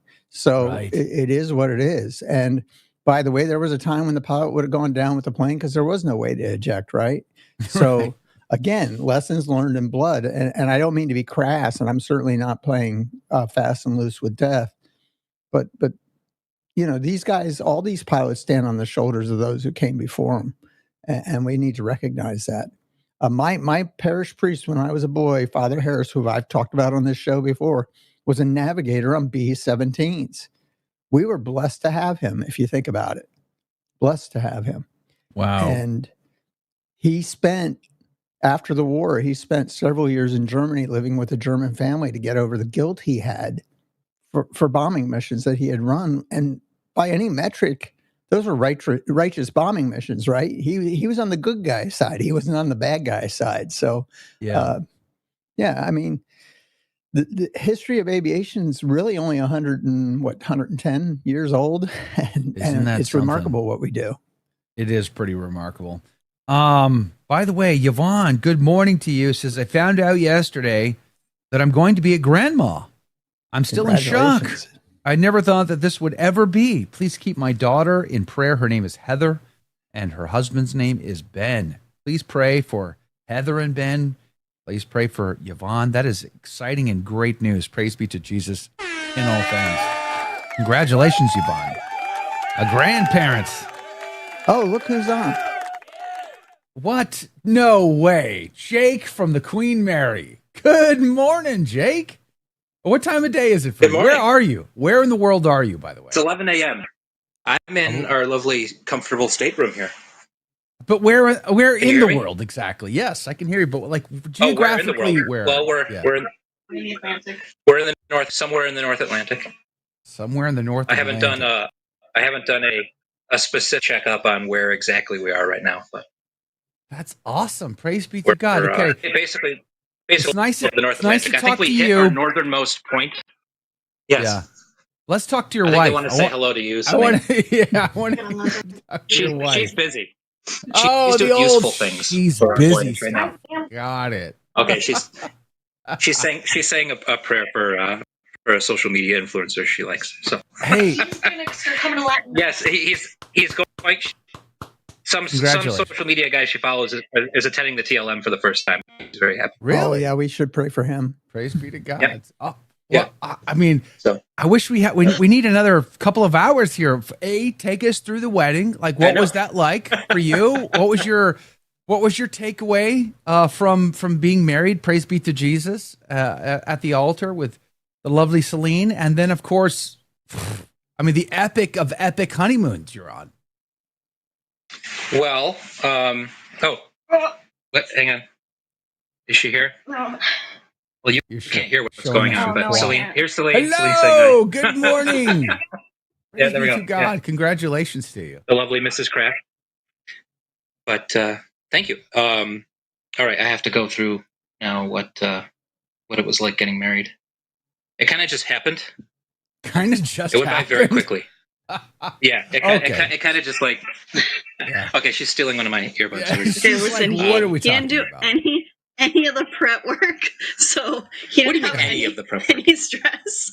So, You just showed Yeah, I up. didn't have any stress. Okay, yeah, I didn't have yeah, any he stress. basically just showed up and stressed out on the morning of, which is good because I didn't have to. I didn't stress out that much. I just had to. Typical. Well, as you probably insiders will know because I sent a picture. But things kind of went sideways with our music plans. Really? So I ended up having to sing almost all of my own wedding. Oh man, no pressure or anything. Yeah. But you love that. So, That was well, I mean, I was used to it. I know all those was proper it that, as well, so that was fine. Was it that Celine Dion just wasn't available? I mean, like, what, she just couldn't come last minute? Celine Dion? Yes, she had a big concert. She had a big concert come up last minute. You know, they don't put a lot of planning into those things. So she had a big concert come up very last minute, and she had to cancel. Is she old enough to remember the TLM? I don't know, probably not. But yeah. That's great. Could you imagine But in any Celine Dion case, showing up to your wedding? It's so amazing. Yeah. Well, we did have the retired auxiliary bishop of the diocese there. He's an old friend of Celine's family. So that was really nice. He was there sitting in choir. We had a couple different priests, and we had some religious, including Celine's brother. So it was very nice. It was a lovely wedding. Everything went smoothly. Once we ironed out the music details, everything else actually went very smoothly, thanks to a wonderful by Celine and by her family and by the wedding planner she found, great Catholic wedding planner, and we had a wonderful Catholic photographer. So everything went very smoothly, and it just went very quickly. Like you're married right before Mass, and that's over in an instant, and then you're just married and you're attending Mass together. And then I had to sing, sitting next to Celine. We had to lend Father our missal so he could. Two questions. So, but it all went very well. Great homily too. Yes. Two questions. One, did you walk in with Celine, or did you watch Celine walk down the aisle? And that's an important question. No, Celine's walked her down, and I watched them walk in. So, what was your first thought when you saw her? Nice dress. Hey, that's an honest answer. And the second question was, it was a lovely dress. I hadn't seen her dress yet. So yeah, that was the first one. And then what was it like? Was there any emotional reaction when you took communion together as a husband and wife for the very first time? Nothing dramatic. No, just felt right. The one time that's a good feeling, though. Yes, no, it was nice. It felt very natural. It was good. The one time I got choked up was when Celine's brother came up after the gospel during the Mass and everything like that. Father came forward and he read the English translation of the epistle, and then Celine's brother came up and read the Polish translation of the missal for all the Poles in the of the epistle. Missal. Oh, whatever. It's in the missal. So, but he came up and read the Polish translation of the epistle. And she's already correcting me. We're already very married. Welcome to marriage, Jake. Welcome to marriage, pal. Yes, exactly. Yep. But her brother came up and read it in the Polish, and I got a little choked up at that just because it was very beautiful. Yeah. And then the priest of the parish came and read the gospel in the Polish, and then Father Duffy, who married us, went back for the English gospel, and then he gave a great homily. But for the most part, I still had to focus on singing, so I was kind of doing that, but it was nice singing it next to Celine and her following along and singing the ordinary together. It was very nice. It was very, just everything felt proper. So nothing too overwhelmingly emotional, I thought. It was just a great day overall. Not for me. Well, I love Father seeing, sprung a fast one on you with the sign of the cross. So.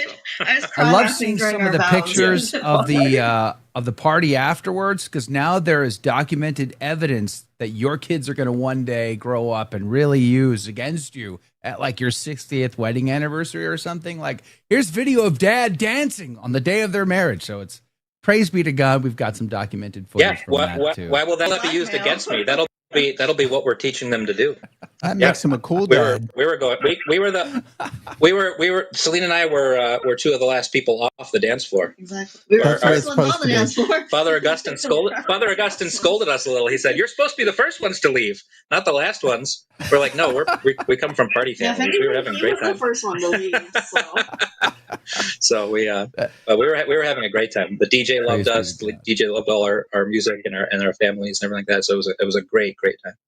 Praise be to God. Paul, our friend from Buffalo. Paul, our friend from Buffalo, is asking, do you have 50-gallon drums hanging off the back of the Queen Mary with a just married sign on the back of the ship? guys. I wish that'd be great. The big yellow drums from Jaws. That'd be funny. Clattering through the water. Jake, that'd be great. That's Mike, a great idea. Mike, We should ask do you them if they can have do that a especially. view of the water from your room that you can show us?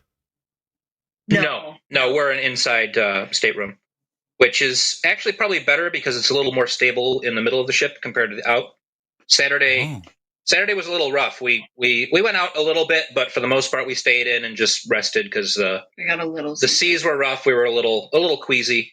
Nothing over the top, but we were a little queasy and uncomfortable, so we just stayed inside and got our sea legs under us. And then good for you. Yesterday was lovely. Yesterday things calmed down a little bit, and we were out and about and enjoying all the tastes and sounds of the best way to travel. So it was great.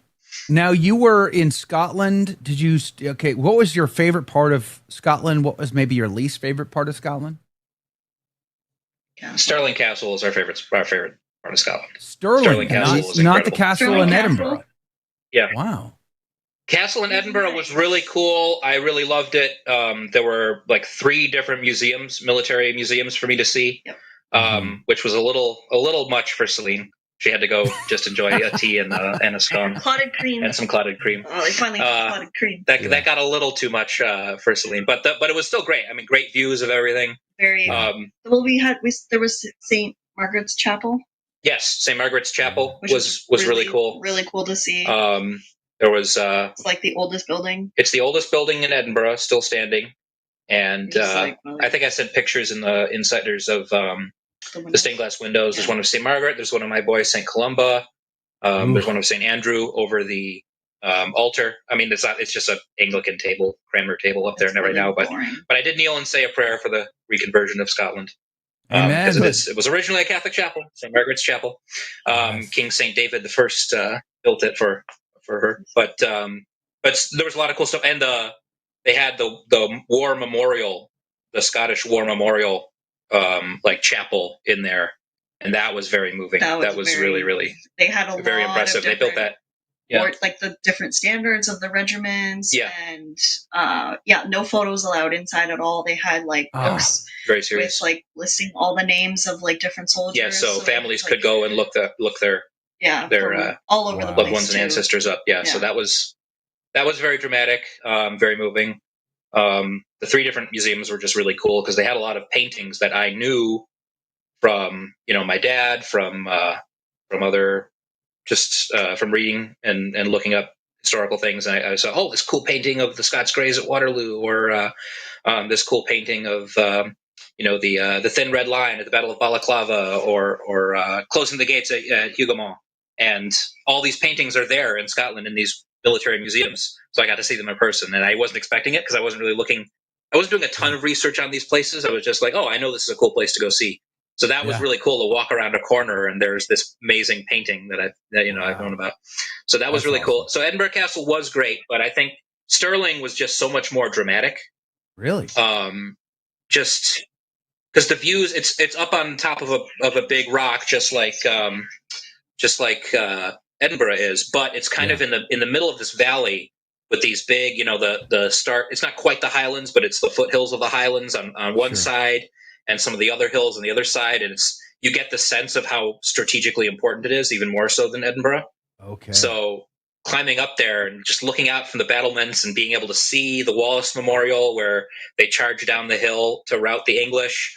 And then on the other side, you can see where you don't know exactly where, but that's where Bannockburn happened. So to be able to see these sites just by walking around this castle, and the Stirling Bridge. That's right. Yeah, Oh, that's what I said. Yeah, that's with Wallace. Yeah. What but bridge? Case, there was no bridge. I watched the documentary film in the 90s. There's no bridge. I was told that was not that good. Yeah, our Scottish tour guide was not impressed. Our Scottish tour guide made sure to be like, that's not true, and here's the real history. She was not impressed by my very good. By my impression either. Celine went full tourist and yelled out "Freedom!" It was really bad though. Yeah, it was very embarrassing for me. No, that's great. No, it was great. It was a wonderful sight. I'm so glad we did that, and we did get to see the bonny banks of Loch Lomond. Nice. It was very foggy, so we couldn't really see much of the Highlands, but it was see Ben Lomond, which I was sad about. Yeah, but honestly, like the foggy weather is kind of just part and parcel of it. Like everything in Scotland looks when it's a little bit chilly and a little bit drizzly. It just looks right. Like all the grass has this nice kind of, even in October, just has this nice green.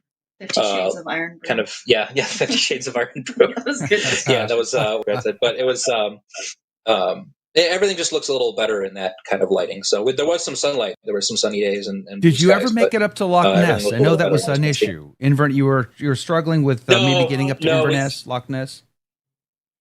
We're thinking about it. There was a day trip option, but we had to nix that because we were sick. Celine got a little sick just from crashing from wedding stress, and I was feeling a little iffy too. So we just took a day off and didn't go up to Ness. So the part we that'll be didn't for next time. Mo was getting tickets to go see James May, getting sick right at the beginning of his show. Yeah, we were to leave town. We were going to see. We saw James May for 5 minutes. One of the previous hosts of Top Gear. He was very funny for the 5 minutes, but Celine was feeling under the weather, and we had to leave. So that was probably the most disappointing part. I'm sorry, but bummer. we did get to see him. We still saw him on stage. Yeah, but that's okay. I mean, we were there for a full week, so we got to see everything, and then we woke up bright and early, lugged our luggage to the train station, and went down. We basically traveled the length of England by train, and we got to go right between the Lake District on one side and the Yorkshire Dales on the other, in the early morning sunlight with mist rising up off the hills. That's awesome. And just seeing the length and breadth of not the breadth, but the length of England was really, really nice. Really pretty landscapes. We saw like 4 rainbows. Yeah, there were 4 different rainbows in a row that morning. One of them was a double rainbow. It's really cool. So it was a really nice day all the way down, and then just a day in Southampton, getting ready to go on the ship and having some English food instead of Scottish food, and that was nice. Really yeah, really fun. What were the pubs. differences? Really old city. The Duke of Wellington. What did you eat? What did you eat in Scotland that you liked? What did you eat in Scotland that you didn't like, and how did that compare to English food? I think every single thing we ate in Scotland was delicious. Pretty much, yeah. I think our least favorite place we went was where we went, and they kind of just had burgers. And so we just had, normal pub burgers for a burger. That's because it was close to. We went to the wonderful Oratory in Formation in Edinburgh and held around with the priest, Father Gerard, and we went there for a mass and venerate the relic of Saint Philip Neri. And when we told him we were from a Saint Philip Neri house in Buffalo, he got very excited and invited us out. We went out with him later that evening. We were out for 3 hours. Yeah, we're just hanging out at the pub for 3 hours, having burgers. The burgers were good though. Yeah, they were fine. They were fine.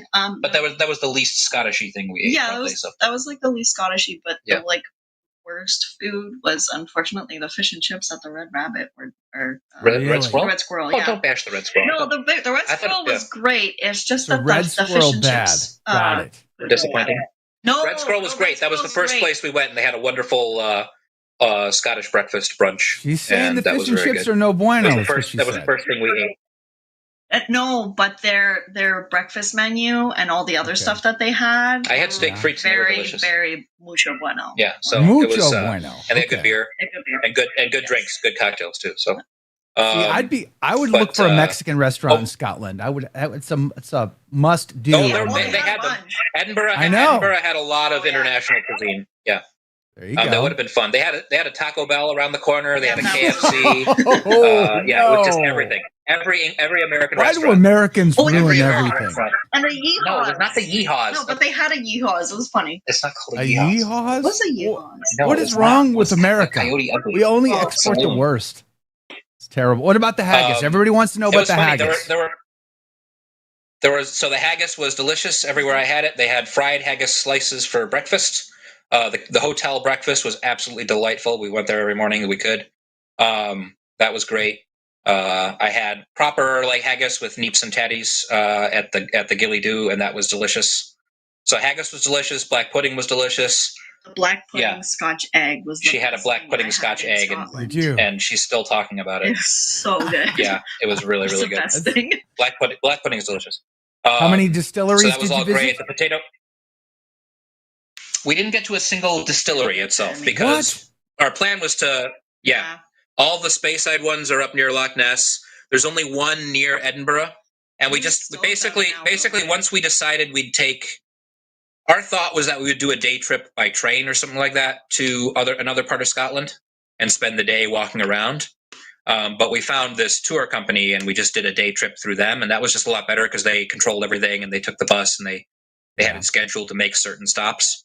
So that was a lot more worth it. So we ended up not seeing any distilleries, but we did sample quite a lot of different scotches. Yes. There were, I bet you did. Every place had scotch flights available, all kinds of stuff. It was we great. went to the That was Puffin wonderful. Rooms and spent. They had a really good flight. Yeah, there was a cigar lounge that had a whole tasting flight of scotches and nice cigars and things like that. So that was a lot of fun. So there were plenty of other things to do. How many instead of bottles just you seeing the bringing back, distilleries. Jake? How many bottles you bringing back? Not bringing back any because it's just price wise, it's not really worth it. You know, I can get good scotch in Buffalo for good prices, so we're not bothering to bring back any bottles. We might get one of the special gins here on the Queen Mary 2 because they have special bespoke Queen Mary 2 themed you got to get liquors that. and things like that. So we might bring a special bottle of that. And their home. stout is really good. Yeah, and they have their own their own bespoke craft beers and things like that. It's great. Save the gin Very bottle for your 25th anniversary. Seriously, buy one for your 25th anniversary. Yeah. Man, we have someone for our wedding gave us a really nice bottle of scotch and save us for the anniversary. So we'll probably keep that one too. James, we've gotten some Texas, she wants to 1836 wants to know: did you wear a kilt at any point? No. Nope. I don't have a kilt. You're kilting me. Besides, we did at the reception. At the reception, I did the test, the traditional Polish test, where they hold out a glass of water and a glass of vodka, and I have to choose the vodka to determine who. Just by sight. Yeah, just by sight. No smell, no nothing. I have to, by sight, pull the water from the vodka to determine who wears the pants in the family, and I picked the vodka. So. And no what do you look for when you're looking trying to figure out vodka from water? What is there like a telltale sign? There are tells. There are tells. There were bubbles in the water. Oh, okay. You can see the bubbles in the water, and the important thing is the vodka has legs. You can see the distortion down the side of the glass where it was poured. So see, okay. there are key things to look out for if you're in the know. No kidding. But, praise be to God. And the the Queen Mary. I didn't get a kilt, but yes. Mary. The Queen Mary. So was it? What was it like to show up at the dock and see this giant ship? That's kind of like. Are you having like Titanic vibes? It's like Titanic vibes. Like you feel like, you better go to the bow and do the whole Titanic thing, or what? Oh no! No, the bow's closed off. But anyway, that'd be too touristy. But the also lose my hat and like every other. Yeah, it's very windy up at the bow. But no, we're more dignified than that. But the Cunard line, who runs the Queen Mary 2, has never lost a passenger in peacetime. They have a perfect safety record. I like aside the from qualifier. Aside from during the war when they were, when they were actually getting fired at and stuff like that. So, but the Cunard line is wonderful. It's been great. Aside from that one day of rough weather, and getting used to it, things have been lovely. Just great. It's really, there's so much of the ship to see. We still haven't seen everything yet. There's a cigar lounge that we're going to go check out today that we still haven't been to yet. We only just saw the library for the first time. There's a library on board. You can go, go to the library, rent out a book, and that's cool. It's great. It's literally an enormous floating hotel. It's really It's really crazy. Yeah, that's amazing.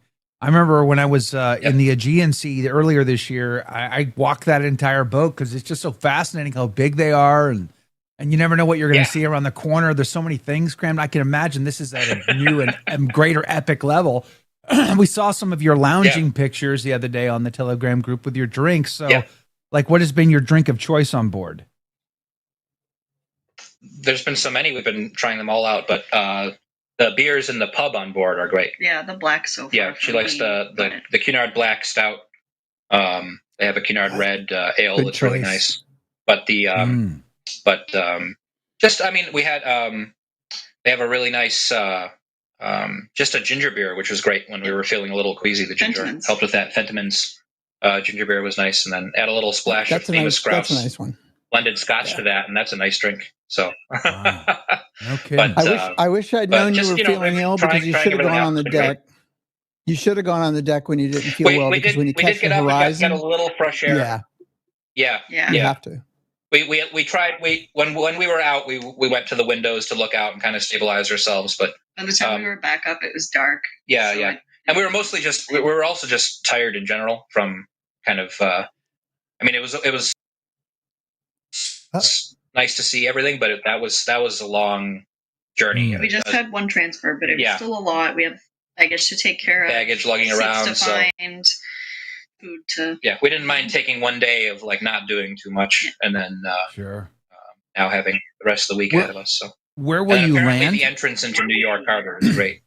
New York, Brooklyn. Yeah, Brooklyn. New York City. So, yep, Brooklyn, New York City, and the trip into New York is apparently great. So we have to wake up super early that morning, and she doesn't want to because she doesn't like waking up early. But I'm used. That's even in late for us. It'll be like a normal Friday for me. It'll be like a normal Friday for me.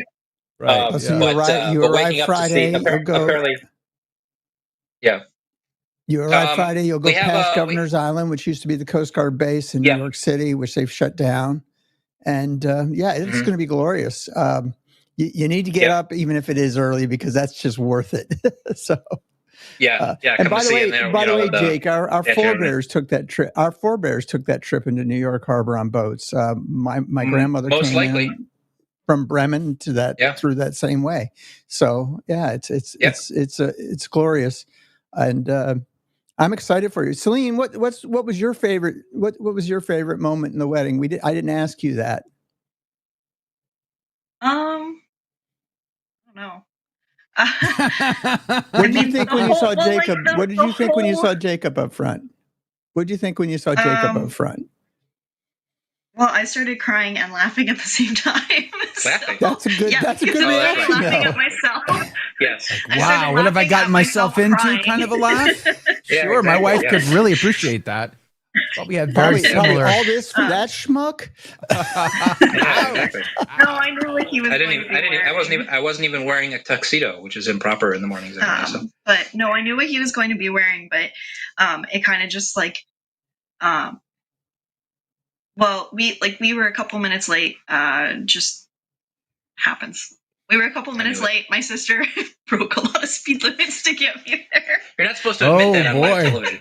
Late to your own wedding. Wow. A bride. Hey, I've sung a lot of weddings. I've never seen a bride arrive on time. To be fair, a bride can never be late to her own wedding because it doesn't start with her. That's true. Technically, you got us on that one. She arrives precisely when she meets you. Exactly. No, it was we were about 8 minutes late. Not too bad. It was just kind of surreal after all the planning and you see other people get married and then you walk out and you're like, oh wait, this is my wedding. Yeah, exactly. Yeah, it's my turn now. Yeah, nothing really even after the fact it hadn't really sunk in people. It took a long time. So yeah, it's just things are happening. Then we go off and do the photos with I'm getting photos done. Yeah. So, things just. When did it sink in? So there wasn't a lot of time to. Were you on your honeymoon before it really sort of sunk in? Yes, definitely.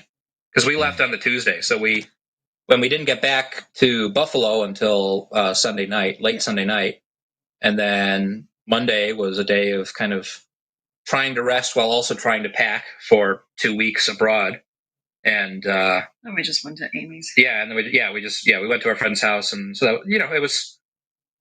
I mean, we're getting used to it, but it hadn't really. It felt like exactly. more. It was weird because it felt like being with Jake always felt natural, but obviously when you're dating and then you're engaged and betrothed, you're still not married. Yeah, it's different. So it's different, and there's always that barrier from from completely feeling right. And so once we were married, everything just felt the same way natural, if not even more so. Yeah. But it felt right and complete in a way that it hadn't before. Yeah, exactly. And so I think that was the weirdest thing, was just like, oh yeah, like we're okay. Oh yeah, no, it's fine. Like yeah, this is great. We're allowed to do. We're allowed to be married. You're allowed to stay the night now. Yeah, it's like, It was just like, it was very It was all just like, oh, this is great. We don't have to be on the lookout for anything. We don't have to be on guard. If I need something in the bathroom and he's in the shower, it's totally fine for me to go grab this thing now. I don't have to wait a half an hour. It's great. Yeah, it's just everything felt. Although I got to tell you, I just wish my wife would never walk into the bathroom while I'm in there. But okay. Yeah, well, it can still be awkward. But like seeing the ring on the finger, like that's I still like I'm not used to it.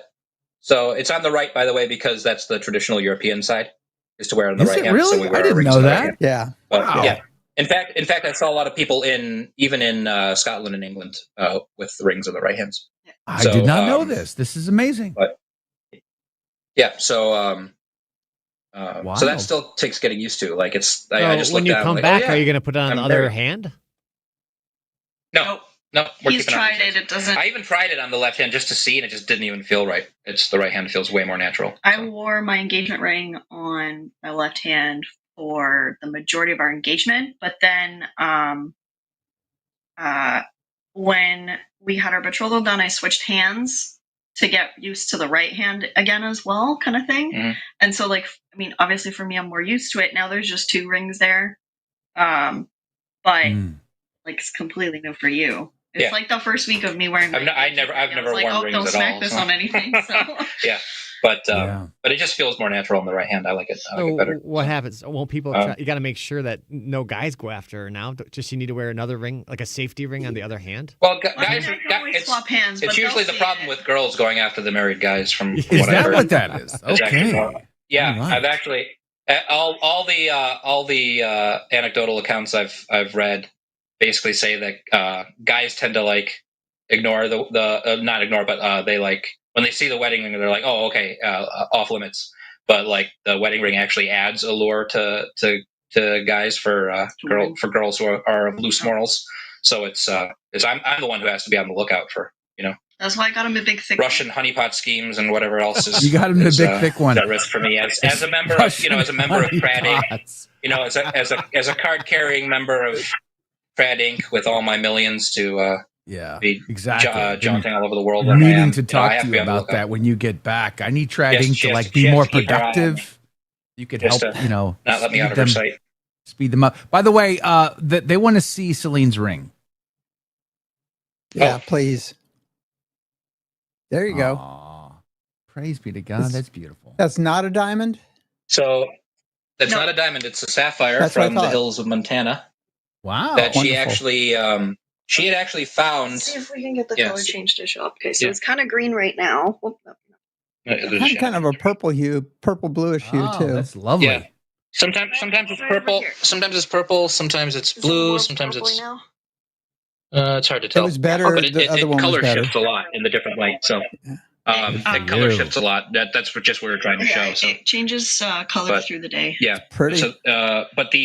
So, the stone, she had actually found the stone long before she met me. Yeah. So we used that stone, but then Celine's family gave us several old rings to use to melt down the gold. I had a bunch. And so a family friend of theirs, who was the jeweler, made the engagement ring. He set the stone in the gold, and then he had enough gold left over to make my wedding band, and then all of the different little shavings and things from making the other 2 rings. He had just enough left to make Celine's wedding band. That's so all pretty 3 of our amazing. rings Now, come from the same. I just for timing's sake, I need to help me understand the timing of this, because it seems awfully, coincidental that you're having gold melted to make your rings at the same time the Louvre was broken into and gold jewelry was stolen from the French crown.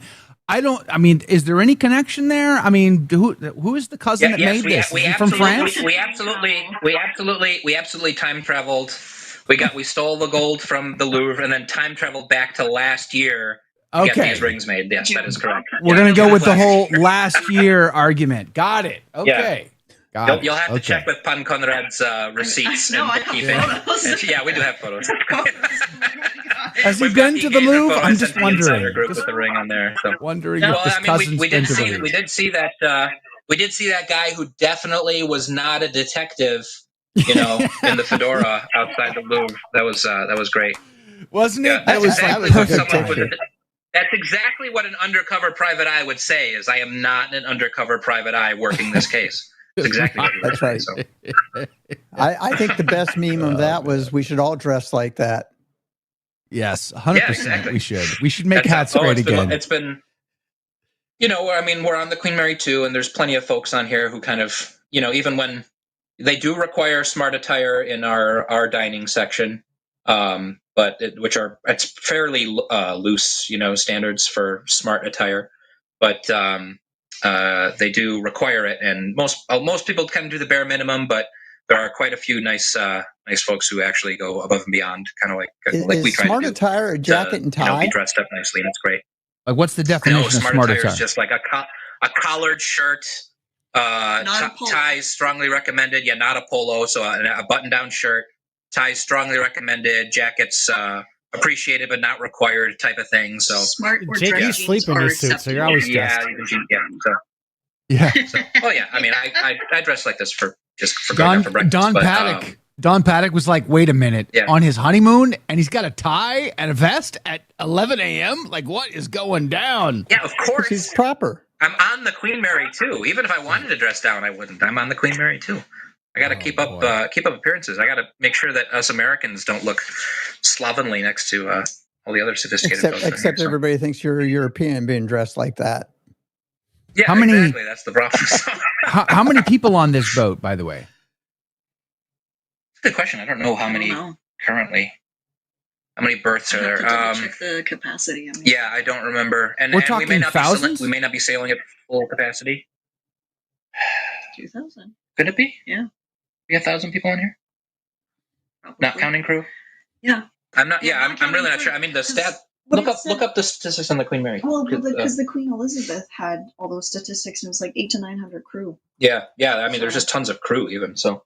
800 to 900 crew. It's hard to tell. Here's the thing. It's hard. That was on the Queen Elizabeth. That was on the Queen Elizabeth. On the Queen Elizabeth. Yes. So the Queen Mary 2 might have more. Might have less, fewer. But 2,700. It's kind of hard to tell. 2,700. 2,700. So, that's the thing is, it's hard to tell that because there are several different dining rooms. There's so many different facilities, and you never know how many people are just hanging out in their staterooms. So, but they also have. We have at one time, the most we see is our full, 2-level restaurant, and that's just several hundred at most, in that restaurant for dinner time. So to see that still looks like, oh, there's a lot of people, but you don't really get the sense of there being, there's like thousands of people on board. That's crazy. Yeah, and our it is crazy. It's really difficult to think about. Our officers and crew are 53. 1,253 officers and crew. So 1,253 officers and crew. Yeah. That's insane. That's a huge crew. I know, isn't that crazy? That's crazy, Tom. Yeah, enormous. Wow. Are most of them from the Philippines? Yeah. Are most of them from the Philippines? Are most of them from the Philippines? Not from the Philippines, but there's a lot of. There's a fair. It seems like a lot of East Asian servers, but it depends on what they're doing. Yeah, there's a lot. There's a big mix of a lot of different. Like one of the servers is Eastern European. Yeah, so there's a mix for the officers, mix for the. On the boat we were on for the pilgrimage to Turkey, we crossed the Aegean Sea. Clearly, that boat wasn't as big as yours, and I thought the boat I was on was huge. But it's like most of the crews seemed like they were from like the Philippines or someplace like that, and most of them were Catholic. And most of them were Catholic, and whenever they saw Strickland, they would all stop him, no matter what he was doing or what they were doing, and ask for a blessing. So that's what made me wonder whether or not the crew was mostly from the Philippines, because they're probably all Catholics. Which is why it's weird that they don't have the priest on board anymore. Yeah, it seems like a mix. Lot of African crew, a lot of there's some Middle Eastern crew, Indian, just a big mix. It seems like a fair amount of like British Commonwealth or former British Commonwealth. Got it. Which makes sense. It's an originally British line, and it's so technically our home berth the home berth for all the Cunard ships is technically Bermuda now. It's no longer Interesting. Southampton or Liverpool, even though she crosses between Southampton and New York, besides the other cruises she takes. But I think one of the reasons they're registered in Bermuda is so they can have shipboard weddings. They couldn't do that. Yeah, I think someone got married yesterday. Yeah. So really? Oh boy! Wow. Yeah. So that's funny. Hey, Dr. Bob wants to know if you're going to name your first child the Queen Mary. No. Well, for children who are born aboard, it was traditional for them for their middle name to be the name of the ship. Yes. But I don't think we're going to be having a kid on board this voyage. So it doesn't last that long. But maybe if we take a trip for our first anniversary. We'll see.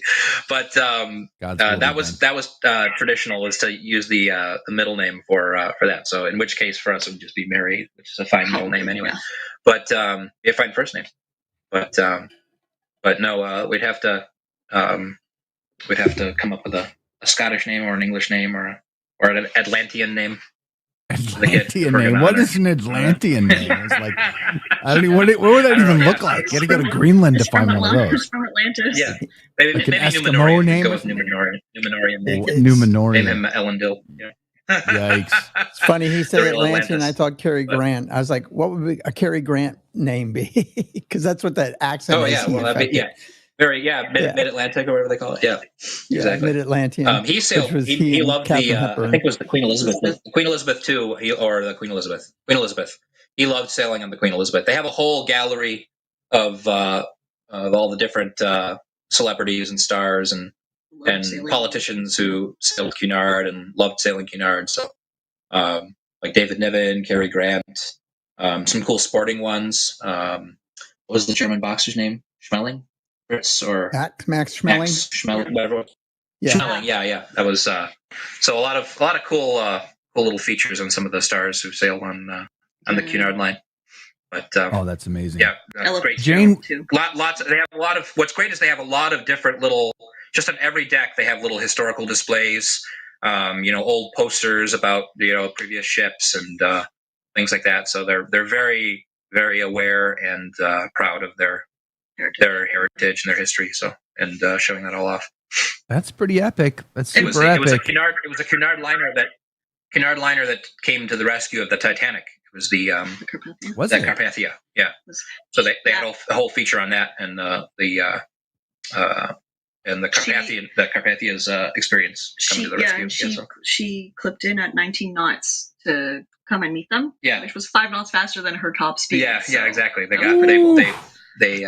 maxed out the engines to come to the rescue of the Titanic passengers. So any icebergs? Have you seen any icebergs?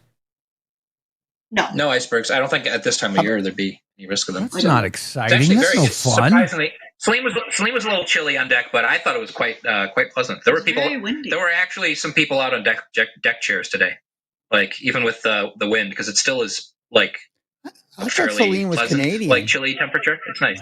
I mean, she's from Canada, Celine right? was Canadian. What's up with that? Doesn't she wear like bear fur and rides caribou? I mean, like she's from Canada. She's from Southern Ontario, so like, come on, she's basically a Southerner. Come on, Southern Ontario. You mean like Buffalo? That's the closest Canada gets to the equator. So yeah, she's got slippers made from beaver hide that she harvested. Yeah, right. I'm sure. I did wear. I did actually wear my grandma's fox fur at the wedding, though. Yes. See? Yeah. Good for you. Fox fur, no beaver. Good for you. Like, what is going on? Buffalo is so far to the south. Yeah. Are you kidding me? I'm like, you got to make the Southern boy tell you how to deal with the cold. By the way, Joe, I was just rocked when I discovered the Queen Mary was made in France. Queen Mary was made in France. See, it breaks okay. my heart. The Queen Mary Listen, I am not a conspiratorialist, but I'm starting to connect the dots. I know it's going to sound conspiracy theorist, but listen, we've never seen Celine's cousin, the Louvre heist, and the Queen Mary all have a French connection. I'm just putting it out there. I can't say that this is Buffalo has a French connection. See, there you go, the French connection. Gilbert Perrault, Rick Martin, and René Robert. Buffalo had a French Connection, a very famous French Connection. All I'm saying is the guy with the fedora needs to call Jake. He missed it, but I got it. Thank you, Mike. I knew you would. The old hockey game is the best game you can name. Is it really the best game? I don't know. Okay. Yeah, it is. Hey, the Sabres are that sport. Almost at 500 right now. So you guys are going to be. Hey, listen. Here's the harsh reality. I hate to be the bearer of bad news, but you're like T-minus days from having to go back to life. Are you ready for that? I know. Like honeymoon is nice and all, but that you're on the mountaintop. You're coming down to the valley, and it's going to get right back to the grind. So here's the thing. Well, this is something I've been learning. I was going to talk about this when I got back, but I might as well talk about it now. But so I know before, I used to say things about work being a curse, and the criticizing the Protestant work ethic and the 40-hour work week and all that. I've never had a long vacation before. It's only ever been like days off, things like that. So now coming to the tail end of like a full 3-week vacation from work, I'm finally realizing just how right I was. I was waiting for I've adopted the Protestant work ethic. I saw that coming a mile away. Are you kidding me? That thing was as slow as the Queen Mary 2. I'm like, oh, look, here it the comes. Queen Mary 2 is 26 knots, Joe. It's pretty fast. Man, we all knew that was going to happen. But it'll be nice. It'll be nice to get back to the show and get back to running things. It'll be fun, and we have to get back into a routine and everything like that. So, and we still have to. We do still have the immigration details to figure out. Celine may have to take some weeks here and there to just go up and stay with the family for a bit to stretch out her time remaining in the U.S. because we've got everything submitted, but now it's just a matter of waiting for the initial approval and then you do an interview and then there's 2 approvals and then an interview or something. But once I have the interview in Montreal done, then I basically have my green card and I can come and stay. Yeah, exactly. So she might until the new year when it resets. She might still have to spend a little bit of time in Canada, and I have to double check. I'll take some weekends up there to visit to help that out, balance that out, and stuff. But so there'll be still some things to figure out as that goes. But now, Celine, but it will be nice to get back to Buffalo and get does back it to feel a little weird that you're no longer going to be Canadian? You're going to be an American. Do you feel like a wee bit of a traitor there, or is this an upgrade? How do you feel about it? Dual citizenship. Why not both? America does not recognize dual citizenship. Okay, America does not recognize. Canadian land does. America doesn't recognize. Yeah. By the way, Jake, that's Canuck land. Canuck land. Yeah, Canuck, whatever it is. So this is the old get out of jail free card we're talking about. Okay, all right. So you get to have your cake and eat it too. You're Canadian. Why not? Yes. Well, I'm seeing if I can get free. She wants to get her Polish citizenship too because she's full-blooded Polish. So wow. Yeah, I know. She's gonna be a citizen. She's gonna be a citizen of the world. Then I don't have to get EU visas. Yeah. So okay, it'll make traveling all easier. So you would have a German passport until they told me it was going to be $10,000, and they can keep their $10,000 passport for Germany. But yeah, Germany's weird. Yeah, Germany's weird. Well, I qualify because my parents were Germans, but $10,000, I was like, no. Yeah, right. Yeah, that's a bit much. Oh man, I had a professor in college that was a dual citizen with Ireland. Just filing, and it's still not even technically a guarantee. Yeah. Just filing for Celine to be here was almost like $700. So really, non-refundable. Yeah, non-refundable. They could deny her, and it's non-refundable. So even though you guys went to the courthouse in order to speed that process up before the sacramental marriage, it's still it did help because we were able to file the. We had everything we had everything set up, and then as soon as the wedding happened, all we did was scan that Catholic marriage registry as extra proof of our marriage and submit that. So we were able to submit it way faster than if we'd waited until. So how much longer what's the are we talking months and months, or how much longer? It depends. For spouses of American citizens, which is me. Yeah, and you. So that's for a spouse of an American citizen. the average wait time is like 14 months or something like that, and that's the average. So I'm assuming that's taking into account a lot of ones where there's complicated situations. This one is so simple. I mean, people get married across the border all the time because Buffalo, Buffalonians go up to Canada constantly. Canadians come down to Buffalo. There's a lot of, cross-border romances as far as that goes. So, and we both have clean records and everything like that. Don't tell That's them because anything. Canada is So, the 51st state. The Canada just hasn't come to grips with it yet. That's all. Hey, we got Nexus. That's Alberta. Alberta. We've got our Nexus counts as TSA pre-check, so flying out is super easy now. We just breeze through security. It's great. It's amazing. Yeah, it takes I'm a fan. half the things I hate about airports, like right out. It's great. Yeah, Well, I'm a ever fan. since- I have to do my Nexus interview. I already have global entry, and Nexus just makes it so easy to go to Toronto. And because of work, I have to go to Toronto pretty regularly. But Canadian customs is so much easier than American customs anyway. So Canadians really can be, even when you're American. yeah, I found them to be. Even when you're American. They made it a non-invasive procedure when you go into Canada. I thought it was quite pleasant, comparatively speaking. I do remember when I was leaving Canada, and they said, "Do you have anything to declare?" And I said, "Yeah, 3 shirts from the Hockey Hall of Fame." And they all laughed and gave me the thumbs up. Oh yeah! Oh man, that's funny. Well, ever since the Canadians invaded us in 1812, I think it's important for us to remember that we should. I hate to say this, and I love America, and it was a refuge for us, my family in the 30s, because we escaped the Nazis. But they not only invaded us, but they whooped us, and that's the Canadians. sad part. You mean they burnt our house down? Whooped us. We should not forget this. We should definitely not forget this. Yeah, Okay. your White House is white because of us. That's true. Because it was so burnt that they had to whitewash it. And the saddest thing is that no one remembers it. No one remembers. No one remembers that Canada what's supposedly the because aggressiveness we won of the war. Canada needs to be remembered. It's because us Americans won a big battle in New Orleans after the war. After the war was already technically over, and that's all anyone remembers is Johnny Horton and the Battle of New Orleans. Take a little trip. So I remember that what's song. What's the name of the lady who warned Mary something? Who warned that the Americans were coming?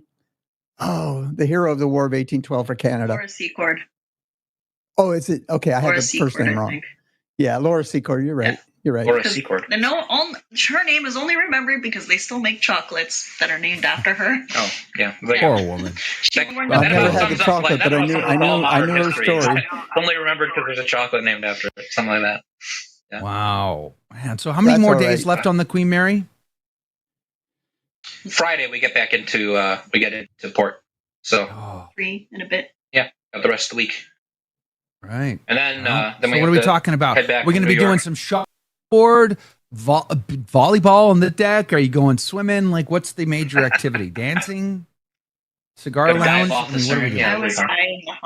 Yes, the cigar lounge. We'll definitely check out the cigar lounge. There was a hot tub out back. That seems nice, but it was kind of drizzly today, so maybe not ideal. Did not bring nice but there's so much. I mean, it's just nice hanging out in the lounges, and people are dressed nice, and there's a pianist playing melodies of old show tunes and jazz standards, and it's just very classy and relaxing and sophisticated. Do they have They have a tattoo parlor? Maybe you get matching tattoos, lovebird tattoos, yeah, or matching something like that. Queen Mary 2 tattoo, the big stern of the bow of the ship, like bursting through my chest, like Alien. That'd be great.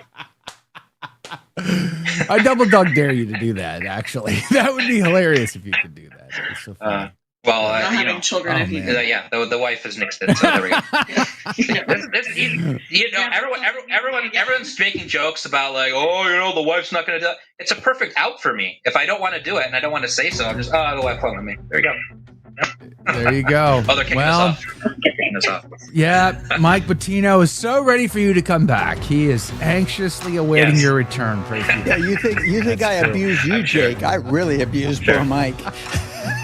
Yeah. Well, thanks Mike, for Mike violence is a sad thing to see. So. Thanks for calling in from the beautiful Queen Mary 2 and God your bless you honeymoon. We're so grateful and happy that you guys have had this opportunity to hang out.